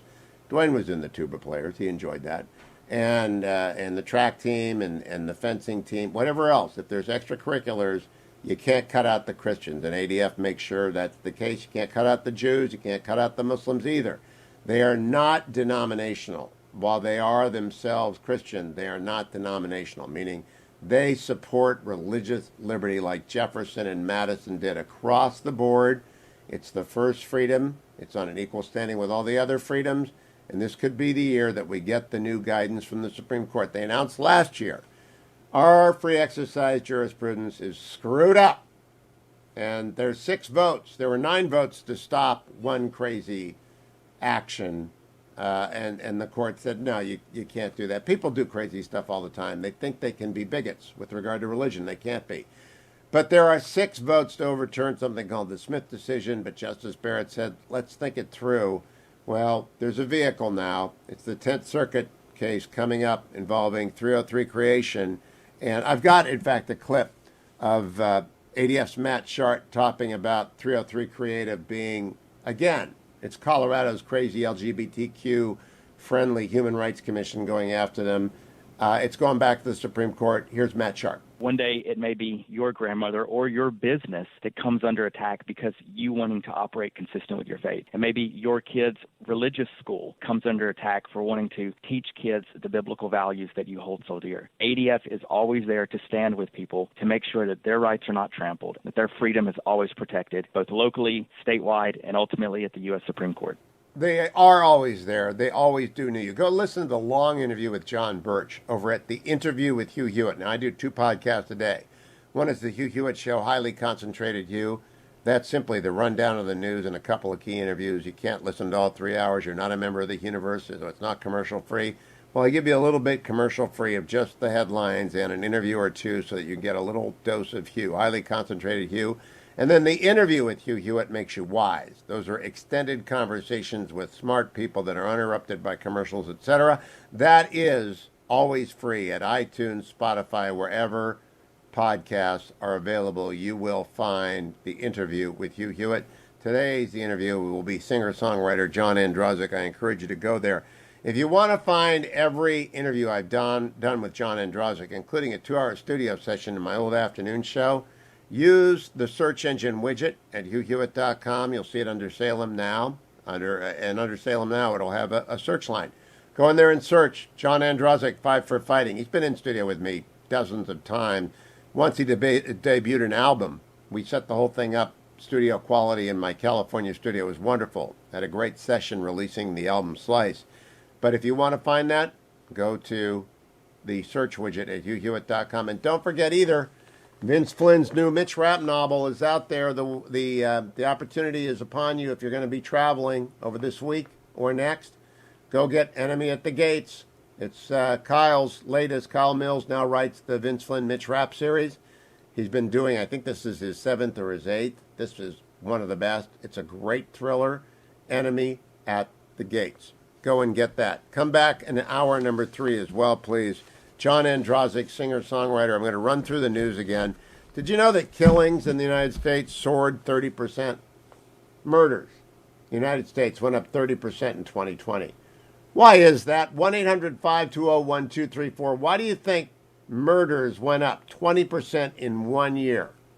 In 1 year, in 2020, murders went up. Why do you think that happened? Call me at 1-800-520-1234. I'd love to hear your answer to that question.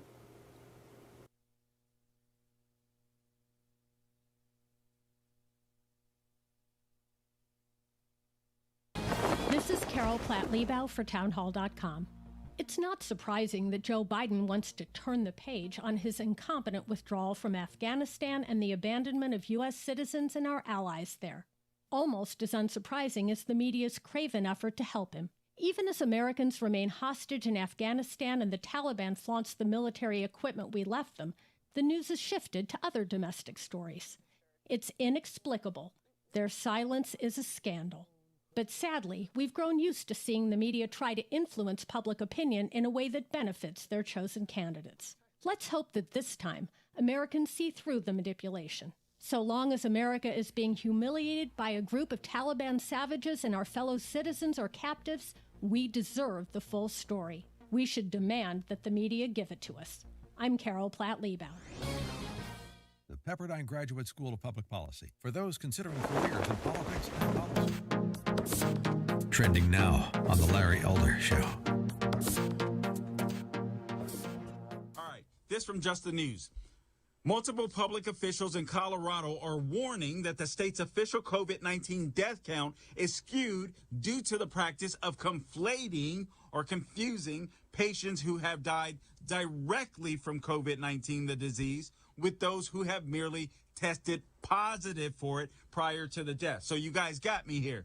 There's a differentiation here. There are people that are actually dying from COVID itself. Okay? Got it. And then there's people that may be dying of some other condition, but they may have tested positive for COVID. Perhaps they were even asymptomatic.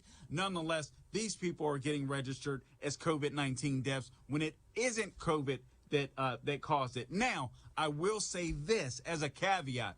There are some people that have some conditions, and COVID can worsen those conditions, and maybe make their demise come on more quickly. So we do have to be fair in that instance. But as health officials have failed to make those key distinction points when it comes to the government's tally of COVID deaths. This is from Brenda Brock. Brenda Brock is the coroner for Grand County, Colorado. And she told Cheryl Atkinson that in November, listen to this, and this isn't a one-off.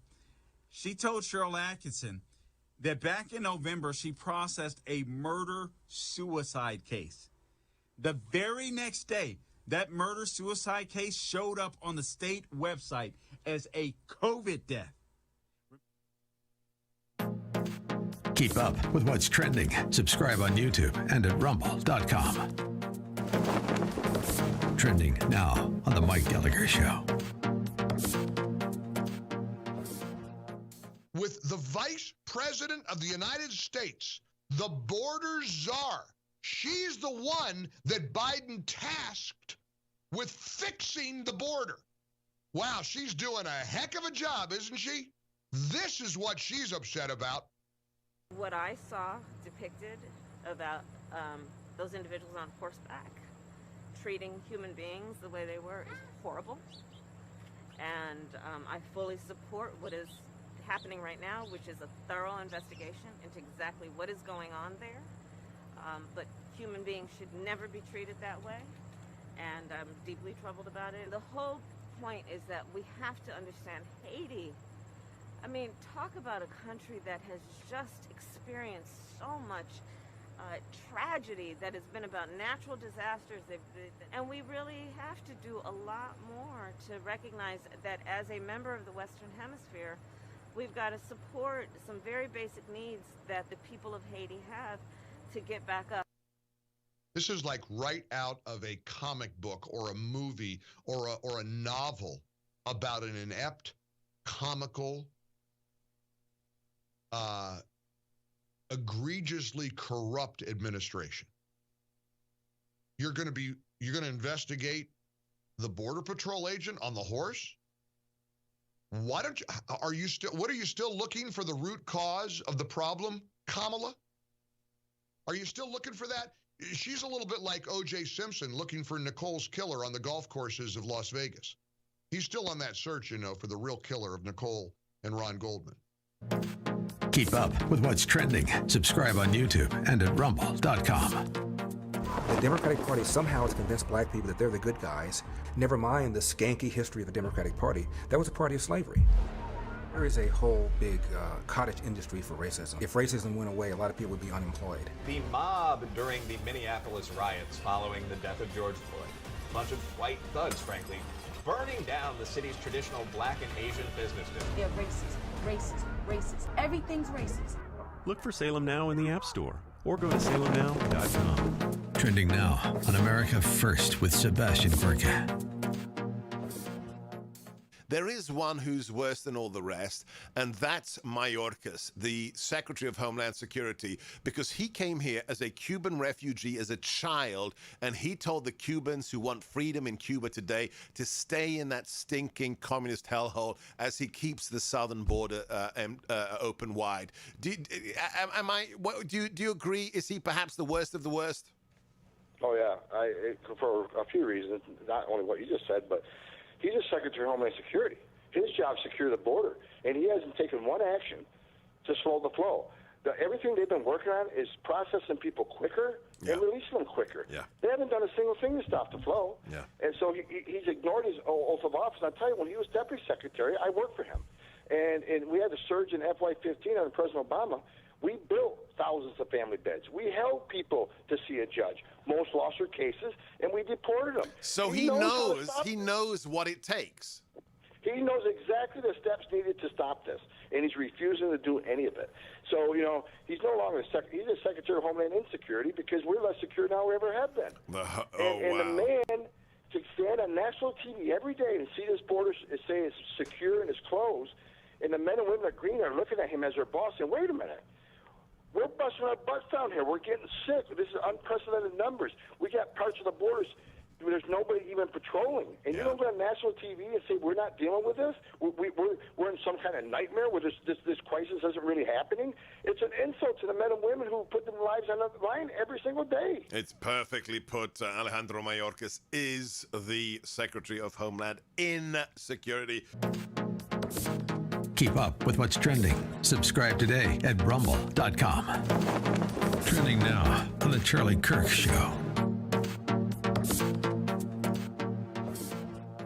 That there is a way that this could all be solved. That actually Republican states have the ability to solve this if they wanted to. Put Mayorkas aside, put the Biden bashing aside. I'm kind of tired of that, aren't you? I'm fatigued with governors going on cable television and saying, Biden regime is terrible and we need... Okay, enough of that, okay? Do something about it. And in fact, Texas showed that you can do something about it. If it gets so bad, it seemed as if local government stepped up and they secured the border. They created almost a perimeter around the Haitian criminal camp of border jumpers that have tried to come in to break international law, willing to break American law to try to get a higher income.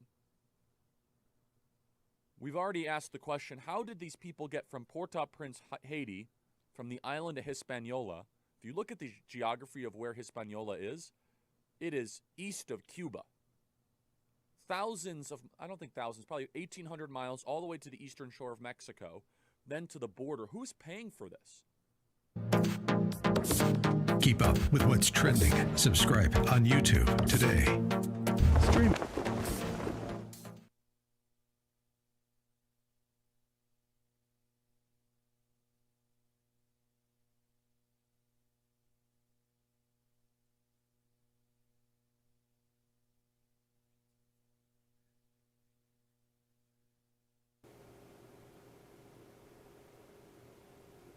Morning, Glory America. Bonjour. Hi, Canada. Hugh Hewitt. Live inside the Beltway at the bottom of the hour, I'm going to play you an interview I conducted yesterday with John Ondrasik. I'll be here in the studio. I'll come back in and out in case breaking news happens. But I want you to hear what John had to say. We taped that yesterday afternoon. Musicians cannot be found at mid-morning, early in the morning, whatever in the morning. If morning is involved, musicians are not. That's bottom line. Morning and musicians do not go along. This, however, is the big headline in most of the newspapers around the United States today. Murders rose nearly 30% in the United States in 2020. Now, you might be driving around saying, how many murders is that? Now, depending on where you read the story, they'll bury it or they'll put it up front. It should be in the nut graph, and it is in this one. This comes from the Wall Street Journal. They always report well. Murders rose 30%. Well, how many murders were there? Did it go from 1 to 1 1/3? No. It went to the total number of murders in the United States in 2020 was 21,570. 21,570 Americans were murdered in 2020, up 30%. Okay, so you say, how much is that? Well, it's 6,000 more murders than the year before. So ask yourself, why in the world did that number go up? And call me with your guess. 1-800-520-1234. While you're calling in, my phone number is 1-800-520-1234. Think about it. You're on your way to work. You're at home. I hope if you have kids in the car, you tell them they're safe. These happen in very concentrated areas. It's not going to happen to the kid in the back seat. They don't have to worry about that. But why did it go up so much in 2020? I have a suspicion. 1-800-520-1234. I have my answer. I'd like to know yours before I give you mine in the second segment. But I want to remind you, Alliance Defending Freedom is the place I urge every churchgoer in the United States to make a donation, because they protect every church in the United States. They are the country's most successful, strongest, broadest base, most mainstream, superb group of lawyers at work today. I run annually an appeal for you to support them. Their banner is at the top of HughHewitt.com. So if you listen to me every day, I saw my friend Kelly at the Ondrasik concert the other night. He listens to me every day, and I'm always flattered when someone tells me that they listen every day. If you're an everyday listener, that means we share value sets, and there are 6 million of you. Please go over to HughHewitt.com, whether it's $10 or $100, and if you can afford more. Alliance Defending Freedom protects every single American's religious liberty, and they do it every day in every way, shape, and form. Please support them. Alliance Defending Freedom, the banner is at the top. Why did the murder rate go up? David in Washington. Good morning, David. Are you Washington, D.C. or Washington State?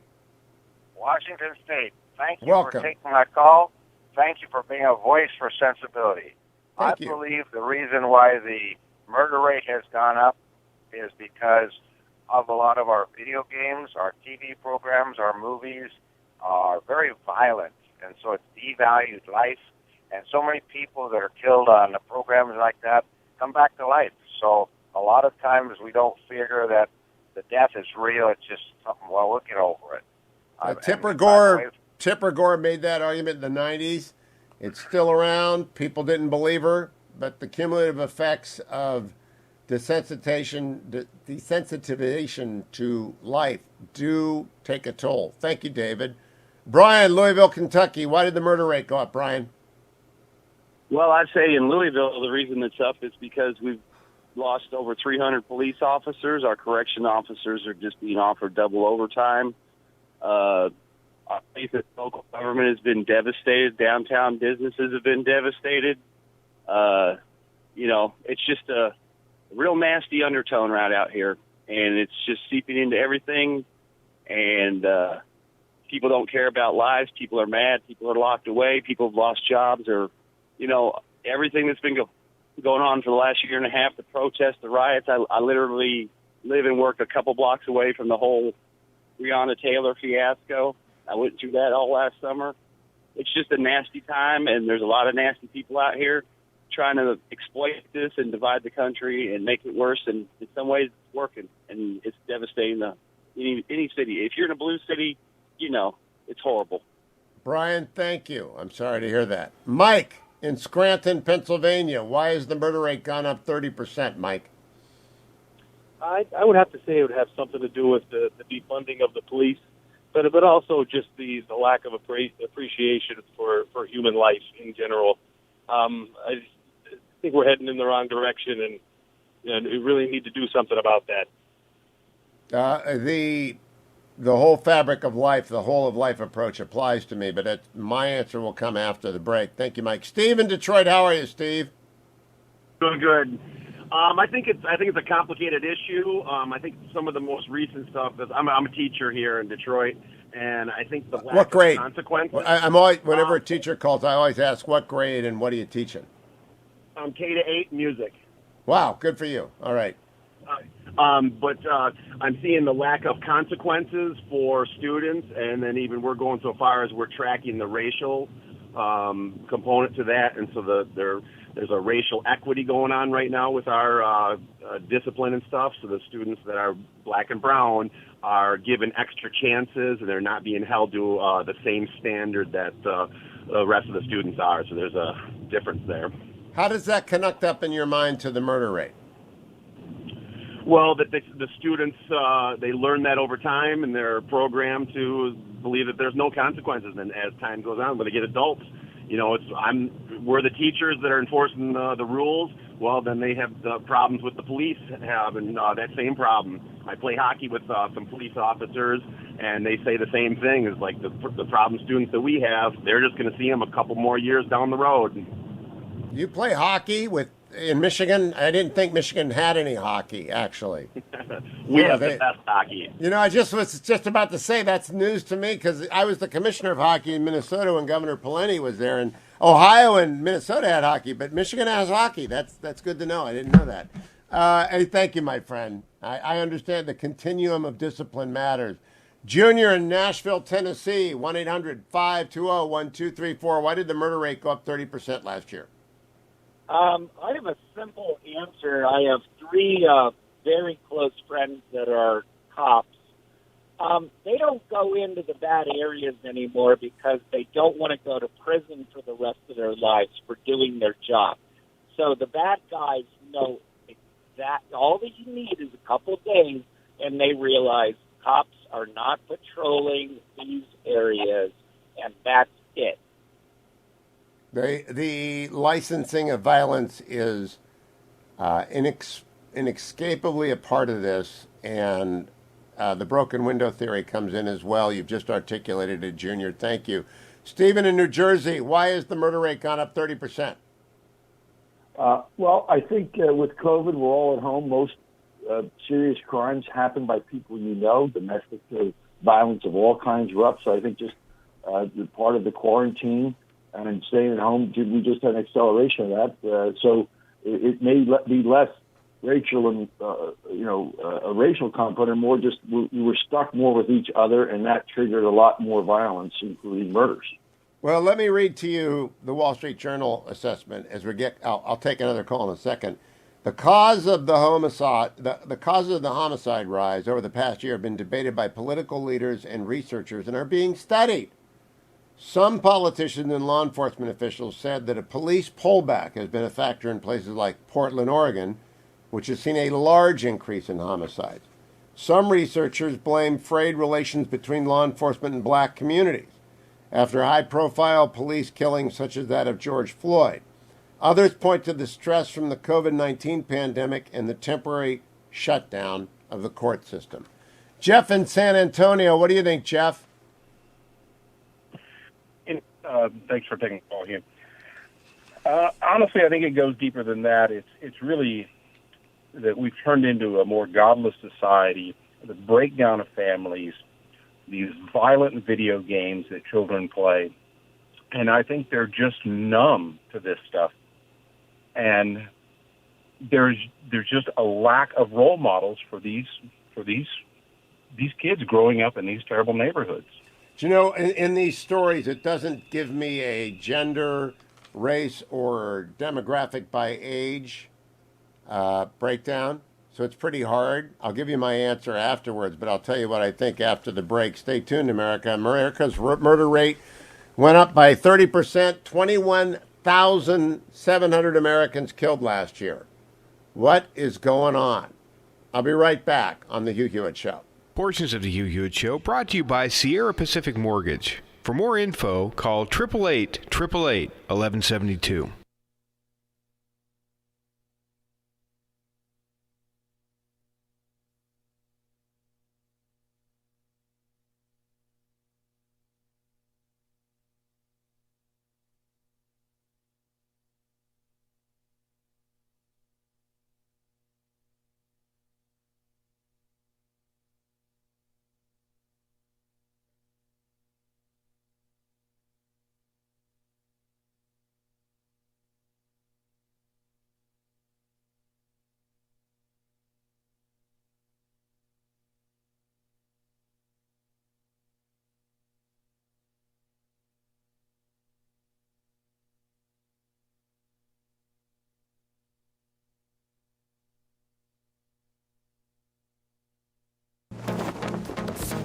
Trending now on the Dennis Prager Show.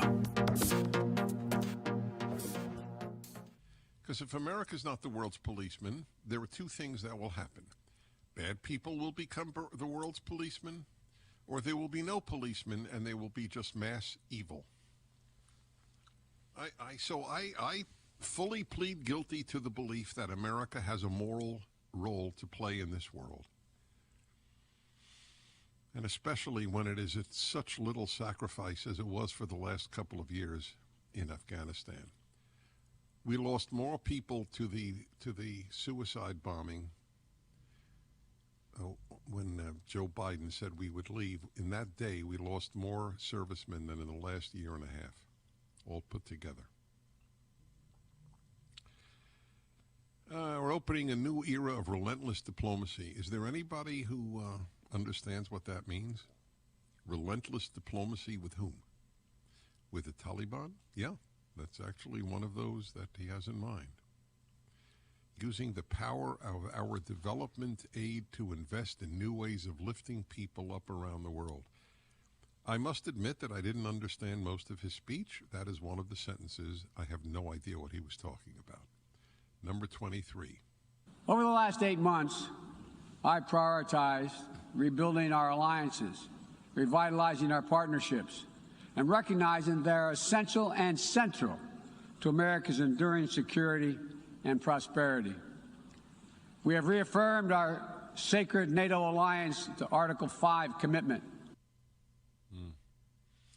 How many people in that audience understood Article 5 commitment? But in any event, keep up with what's trending. Subscribe on YouTube today.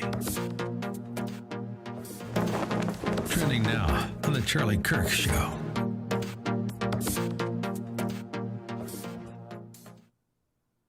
The front page of the New York Times, the alleged paper of record.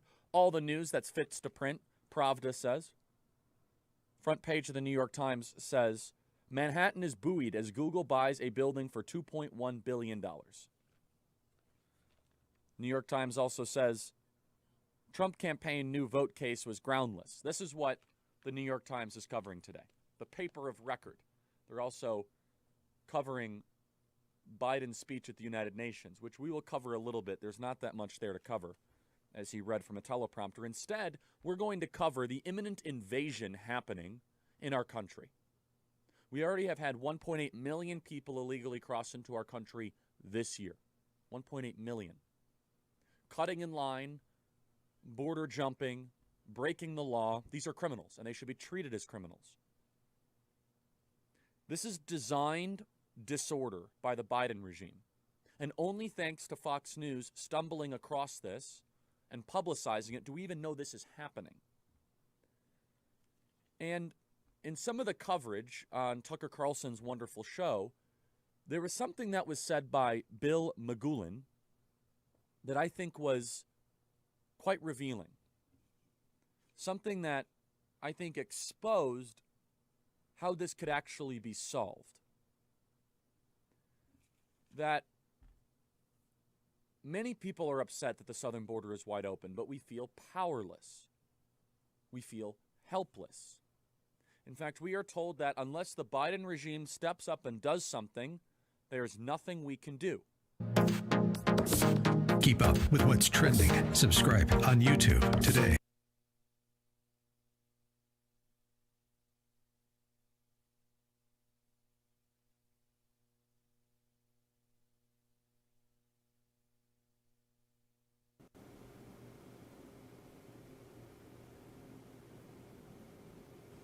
Welcome back, America. It's Hugh Hewitt, AndrewandTodd.com. AndrewandTodd.com, sponsor of this segment, The Market Update. I want to remind you always, if you're going to buy a home, refinance a home, get a reverse mortgage so that mom or dad, grandma or grandpa can stay in their home, and you can get the money for year-round care, or they just don't want to leave and they're living on Social Security and it's not enough. Look to the equity in your home. Think about a reverse mortgage. Go to AndrewandTodd.com today. Call them. 888-1172. I've known Andrew for 20 plus years, Todd for a decade. I know these men very well. I brought them to the network. I've got them on other shows. I believe so much in them. They've done my loans. They've done the loans for my family. They've done the loans for everyone on this show, everybody who listens to this show. 1-800-520-1234. I want to go back very quickly and get a few more calls before I tell you why the murder rate. John Ondrasik coming up at the bottom of the hour. Mike in New Jersey, 30 seconds. Why is the murder rate up 30%? All these lockdowns, all this complacency, and the Democrat Party is out of control. And when they're out of control, the crime rate goes up. Thank you very much. Thank you, Mike. Dave in Columbus, Ohio, listening on 89.9. Dave, what do you say? Literally the same reason. Wherever Democrats are in charge, basically the crime goes up, poverty goes up, homelessness goes up, you name it, violent crime, everything goes up. And yet people keep putting them back in office. How stupid can you be? Thank you. Charles in Ohio. Are you in Cleveland, Charles? The Browns are 2-1 and going to the Super Bowl. I totally agree. I'm not in Cleveland. Go Browns. Go Browns. For what you do. Quickly, the reason crime rates go up is because police officers, good, decent, honorable, aggressive police officers, are afraid to do their job. They know who the criminals are. They see them driving around in stolen cars. They know they probably have guns. They say, why do I stop that car, get in a shootout? Maybe I die. Maybe I have to use lethal force. And then the left wing and, billionaire basketball players are going to tweet their faces out, and then their families get death threats. Like that, we're going to have shifts in departments full of Derek Chauvins in 20 years because the Boy Scouts and Girl Scouts don't want to do this job anymore when you keep disparaging them as a society. That is my fear, is that Derek Chauvin's the best guy in your department in 20 years. All right. Thank you, friend. John in Indiana. Derek Chauvin, of course, the man who murdered George Floyd, the police officer who murdered George Floyd. And so you end up with, if good cops leave, bad cops are left. Now, most cops are good, 99.9%. I'd love if our buddy, the officer in Oakland, was on the air, but he isn't. Last call is John in Indiana. John, why did the murder rate go up 30% last year? Thank you, Hugh, for taking my call. I think after hearing all these calls, I like what people are saying. I think there's a root cause of a lack of civility and a lack of ability to have disagreements. People, they instead of debating, they fight. They go straight from, not agreeing on things, and instead of talking through it, they decide to fight. And well, you're the perfect call, John, and I'm glad you're the last call because I got to go to break here. This is a case where something goes up 30%. It's not underlying circumstances. It's not the general attitude. It's not video games. It's not permissiveness. It's the lack of law enforcement. When you go up 30% in a year, the murder stoppers are not there and the murderers are. I want people to focus on this. This is an immediate cause and effect deal. There are prosecutors in places like San Francisco and Los Angeles who do not prosecute. There is no bail policy in places like New York. There are no go zone policies in places like Portland and Seattle. Where law enforcement disappears, lawbreakers arrive. It is when it's this traumatic in 1 year, when murders go up 30%, it's because the people who stop murders, e.g., police and sheriff, it's because they have gone away. Why have they gone away? There are lots of reasons for that. But this one is a simple one. When murders go up, it's because murder stoppers aren't there. Not guns, not the number of guns. When murders go up 30%, it's because police departments are under siege and the murder stoppers aren't there. The murderers are still there. The people who resort to the ultimate violence, use a weapon, use a knife, run someone over the car, the murderers don't go away, but the murder stoppers aren't there. It really is that simple. John Ondrasik, 5 for Fighting, next on The Hugh Hewitt Show. Curious about what you're missing in the universe? The After Show? 21 years of Hugh Hewitt shows on demand? Go to www.huniverse.com right now, where it's only 99 cents to join for the first month. www.huniverse.com.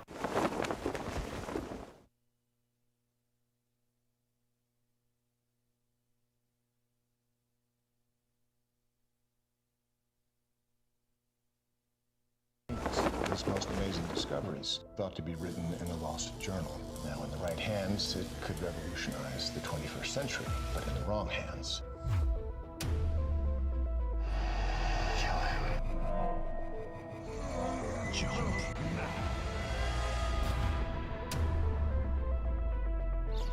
If you can stop an earthquake, doesn't that mean you could start one too?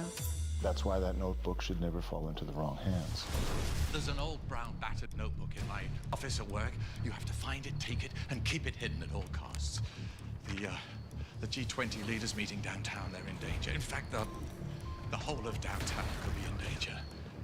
If we are to build a superhuman, we must first eliminate those who are flawed. People are created equally. All of downtown, the high-rises were built on rollers to withstand horizontal shakes. A vertical quake this size could collapse half of downtown. We have commenced the countdown. Shall we stop this thing? Save the universe!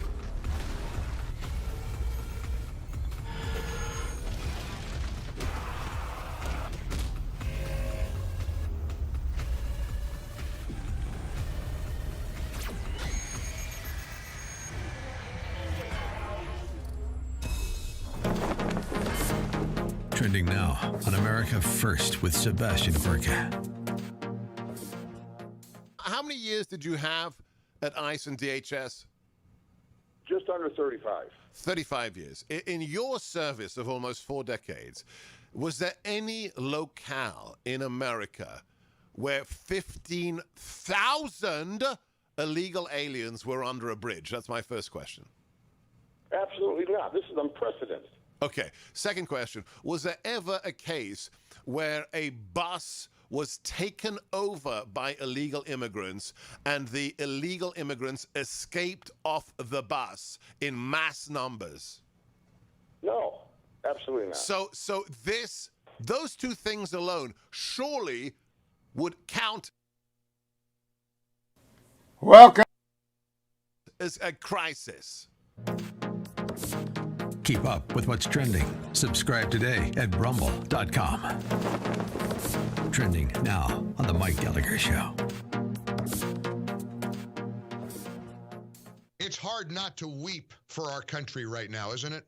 When you see these images of thousands of people camped out under makeshift sticks and branches and trees, it does look like a third world nation. It's Del Rio, Texas. It's the state of Texas in the United States of America. This is we're not a third world nation. But my Lord, we're being turned into one. And the assertion that this is intentional on the part of this Biden-Harris administration is very hard to dispute. They don't want to do anything about it. They want to complain about Border Patrol agents on horseback with reins, trying to pretend, making this effort to make you think that Border Patrol agents are slave masters, whipping the poor Haitian people who are just here looking for a better life. There needs to be an investigation about the Border Patrol agent on horseback, as if the Border Patrol agents aren't already bone-weary, overwhelmed, threatened, and in an impossible job. How'd you like to be married to a Border Patrol agent today? How'd you like to have a dad, a mom, a loved one work in that profession? With the Vice President of the United States, the border czar, she's the one that Biden tasked with fixing the border. Wow, she's doing a heck of a job, isn't she? Keep up with what's trending. Subscribe on YouTube and at rumble.com. The most powerful organs of the state are not merely corrupt, but that they've been weaponized to go after perceived domestic enemies. And that's very scary. Our constitutional democracy enshrines the peaceful transfer of power. We are now all rooting for his success. The peaceful transition of power is one of the hallmarks of our democracy. We don't live in the United States of America as any of us would like to understand it. We have a peaceful transition of power process.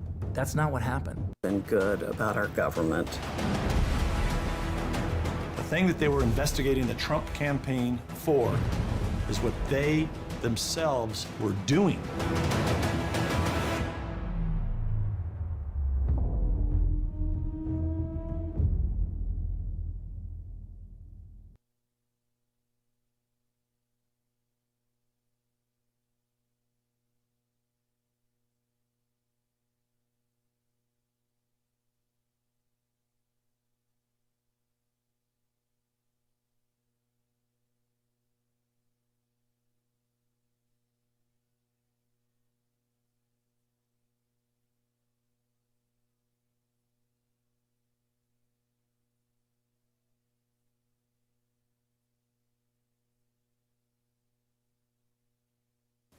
Welcome back, America. I'm Hugh Hewitt inside the Beltway. This is not, however, live. That's my normal re-entry song for this time in the show. But the interview with Hugh Hewitt today is with singer-songwriter John Ondrasik of Five for Fighting. And John and I work pretty much opposite hours. John finishes his day at about 2 a.m., and I begin my day at about 4 a.m., so it's rare that we can actually talk without pre-recording. And so after a Sunday night show at Alexandria, Virginia's The Birchmere, I asked John if I couldn't catch up with him for a taped interview, and he joins me from his hotel en route to Annapolis on Tuesday night, and we're playing this on Monday night, and we're playing this on Tuesday morning. John, good to have you back. Superb show last night. Hugh, it was so wonderful to have you and Betsy there, and it's a show I'll never forget. Well, the Birchmere is a wonderful venue. It was packed out, and I know you're on a tour, and we're going to talk about that, but I don't want to bury the lead. The reason that this show, and Betsy and I have heard you probably 8-9 times, is very different. It's a very different show. There's a seriousness of purpose about this show and a contemplative overcast. It's still lovely. Your hardcore fans are in love with it, but it's very different because of a song, Blood on My Hands. Now, this might be news to you. We told a bunch of people about Blood on My Hands last night and your solo at the end, your second encore on the empty stage. We'll come back to that. You know that Alessa won't play the song, John? Were you aware of that? I'm sorry, Hugh. I missed that one. Alessa, if you say, Alessa, play Blood on My Hands by John... Alexa, excuse me. I feel like the guy in the Saturday Night Live commercial. Alexa, play Blood on My Hands. It won't play it. Were you aware of that? I was not aware of that. And unfortunately, it's not the first example of finding the song hard to get. But you know, it is still on YouTube. It's still on Facebook. It's on iTunes and Spotify. But for whatever reason, Hugh, it seems like some platforms are making it a little harder than it should be to find. Well, I want to come back to it, but before we bury the lead, if you wouldn't mind, I'd love if you would play it for the audience so they can understand 20 days after the end of a 20-year war, we're talking, and this song is about the shameful exit of America from Afghanistan. So, feel like you're playing it right now, John? I'd love to play it for you, especially debut it, first live version on your show, because you have been here from the start. So here's Blood on My Hands. Got blood on my hands. Got blood on my hands. And I don't understand what's happening. There's blood on these hands. They're still Americans. Left her the Taliban. And he. Now how's that happening?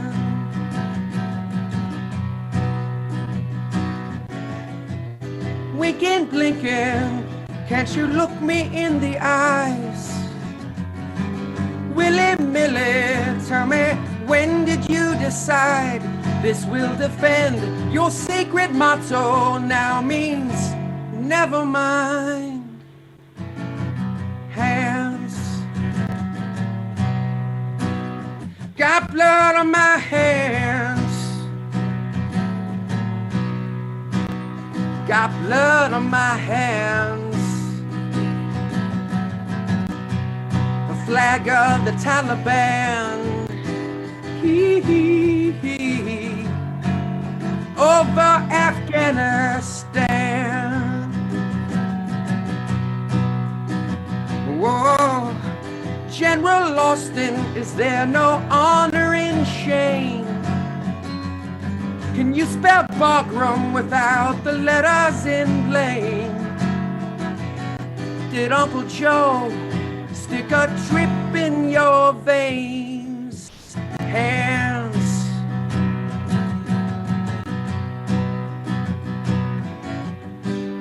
I can't hear her scream.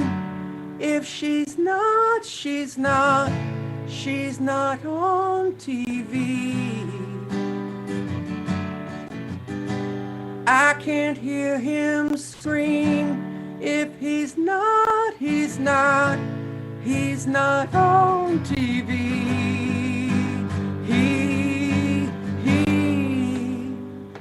To every Afghan ally that we left behind, every child who won't know freedom, faces covered and blind. As for this American promise, now shit in the fire. Hands. Got blood on my hands. Just one American. He. Asking what's happening.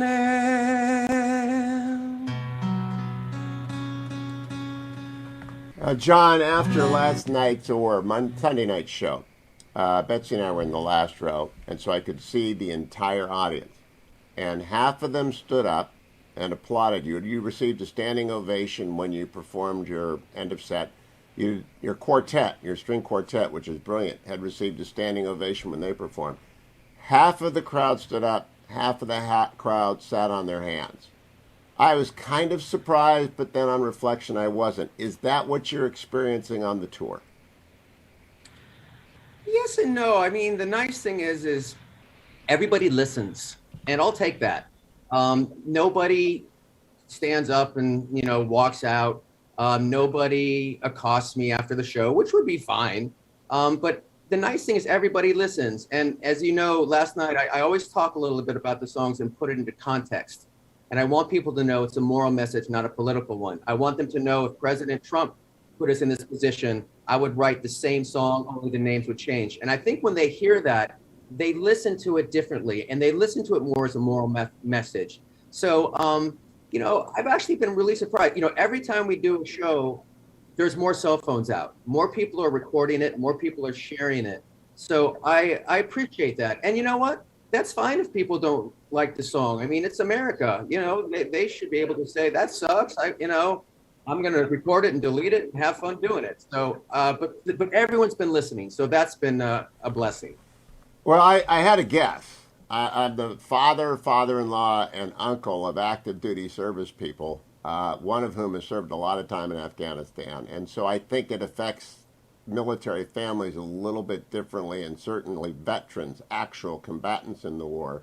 You spoke, by the way, very movingly about military families last night. I thank you for that. You get it. Having been in that window that you discussed once myself, it's not a pleasant window to be in, and you discussed that. And that gives me another reason for wanting to talk to you today. I want people to have context for Blood on My Hands, and a lot of podcasts and a lot of radio people and a lot of television people can't give it the time. So I'm going to set it up and have you explain it. When 9/11 happened, you were instrumental in the concert for New York. You performed Superman, which became a Grammy-nominated sort of anthem of 9/11. You didn't stop writing about 9/11. You wrote many songs that are connected to it. And you began a career in patriotic service to the troops, which along with Gary Sinise actually has no equal over 20 years. And I don't mean to embarrass you, but it's simply true. It's a matter of fact. You've organized albums for the troops. You've made USO visits. You've been to places far and wide. You'll play anywhere for a group that's doing a charity event for the vets and especially for the wounded. So you are identified not with the right or the left. You're identified as a patriot. So I am curious, given that position, if this is a tough tour to do. It's 20 years and 20 days after 9/11. We're talking 20 years and 20 days. And 20 days after the exit from Afghanistan. And it's I think PTS is on the country, that they just don't know what we've done. What do you think? I think you're right. And I've heard from many of our troops and their families, and it is a different tour. And you're right, the tone is different. When I play What Kind of World Do You Want, it's different. When I play Tuesday, that's a plea for not forgetting the lessons of 9/11, it's different. Because you know what? We have. And Afghanistan is just a reflection of that. When I play Superman, it's different. It's more, frankly, sad. And I've heard from our troops, they are angry. They are ashamed. You know, for them, they tell me, hey, if I make a mistake, if I'm a trigger man and something goes bad, I'm accountable, whether it's my fault or not. But Millie and Austin, you know what? They're going to get book deals and do $100,000 keynotes, and they have lacked accountability, to say the least. They are ashamed that we left the people that saved their lives, that worked with them for 20 years, we left them behind to the Taliban. It's really, Hugh, a matter of honor. It's a matter of the American promise. And Millie and Austin and Blinken and the president have dishonored our nation. And we are ashamed. And I think you're right. With shame, what's the reaction to shame? We don't want to think about it. We want it to go away. We want to turn our face. We want to turn our head. And I understand why the mainstream media is not embracing the song or having me. I understand there's media bias. I understand their audience doesn't want to hear it. But I also think it's about shame. We don't want to admit what we did. And you wrote a great article in the Washington Post about complicity. And if we don't admit our complicity as a nation to what's happening right now and what's going to happen, and it's going to get worse, we'll never be able to atone and evaluate the decisions we made that were so bad, get the trust of our allies back. So this is a national, generational shame, and we are PTSD. And what we're doing is just like the song said, I can't hear her scream if she's not on TV. Most of us just want to bury our head in the sand, but we can't. We can't. Now the lead, stop the race, stop right there. I will come back and pick up the taped interview with John Ondrasik in just a moment. Let me remind everyone, ReliefFactor.com. That interview was taped yesterday afternoon. I'm playing it live. That's why you always hear that little bug at the beginning of a show. Portions of this show may be pre-recorded. Sometimes I have to talk to people late in the afternoon. Most of the time I'm just talking to you live like right now, and I'm telling you, get ReliefFactor.com. I take it every day. I took it in the first hour. I remind you about it in hours 2 and 3. Right after the show, I'm sprinting, jogging over, going actually a long way, to vote for Glenn Youngkin for governor in Virginia, because early voting is open. I want to get that done. And I'm going to feel good about that, like I have for years, better than I would be otherwise, because I take Relief Factor every single morning. Great sponsor of the show. Karen Kirkman, Resveratrol Omega. $19.95 gets your 3-week starter pack. And I know that some of you sometimes feel better, and then you start thinking, I'm not going to take that anymore. You will pay the price. Keep taking it. Once it works, once you get active, especially as you get active, stay on the program. Stay with ReliefFactor.com. It's the best investment you can make in your life. It's the only supplement I take. I take a vitamin. That's not a supplement. But lots of people want me to sell lots of things. I just take Relief Factor for one reason. It works. Coming back with the conclusion of the interview with John Ondrasik after this. Portions of the Hugh Hewitt Show are brought to you by Alliance Defending Freedom.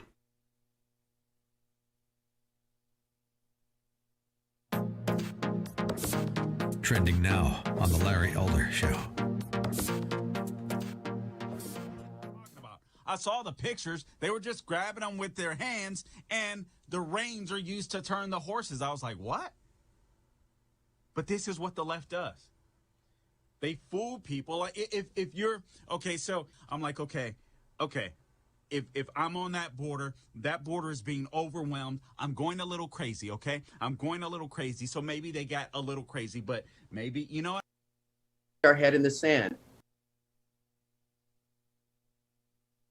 I mean, if we were in that situation, but no, come to find out, it was just another left-wing attack, another left-wing fiasco made to look like you heard Ilhan Omar saying that our country is systemically racist. Meanwhile, her black behind is on TV. Her black behind is in Congress shaping our nation into an anti-Semitic country.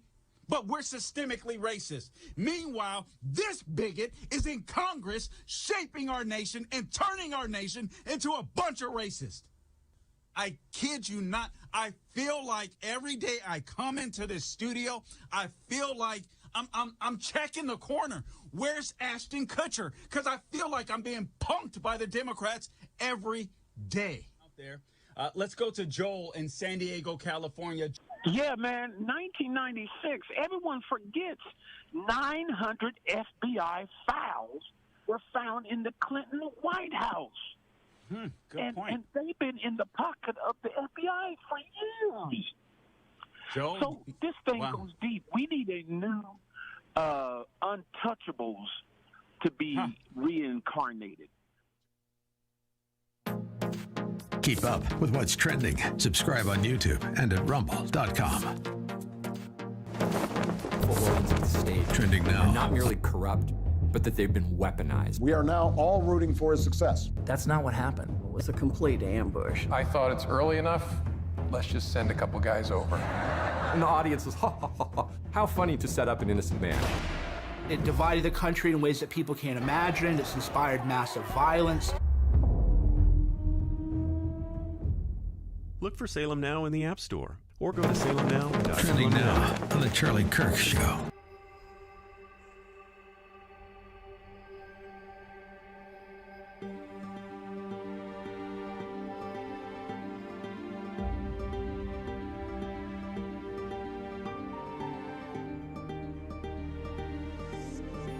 ¿Cuánto queda? No queda nada. Y lo siento mucho. That's the only time you can come to Christ. When the Spirit of God calls you to the cross, don't you hesitate. Have you ever thought of going to seminary? Madre, padre, ¿quién está listo para ser transformado por el poder de su palabra?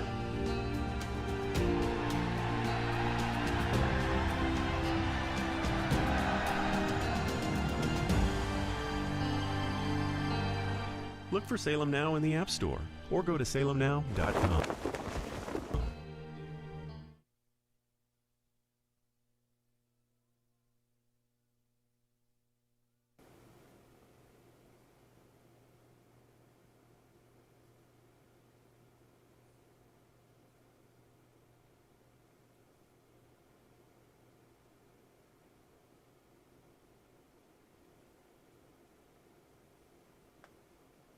Welcome back, America. It's Hugh Hewitt. John Ondrasik was my guest yesterday afternoon. Here's the rest of that interview, and the rest that you do not hear will be on the interview with Hugh Hewitt, my podcast, later today. But we can't.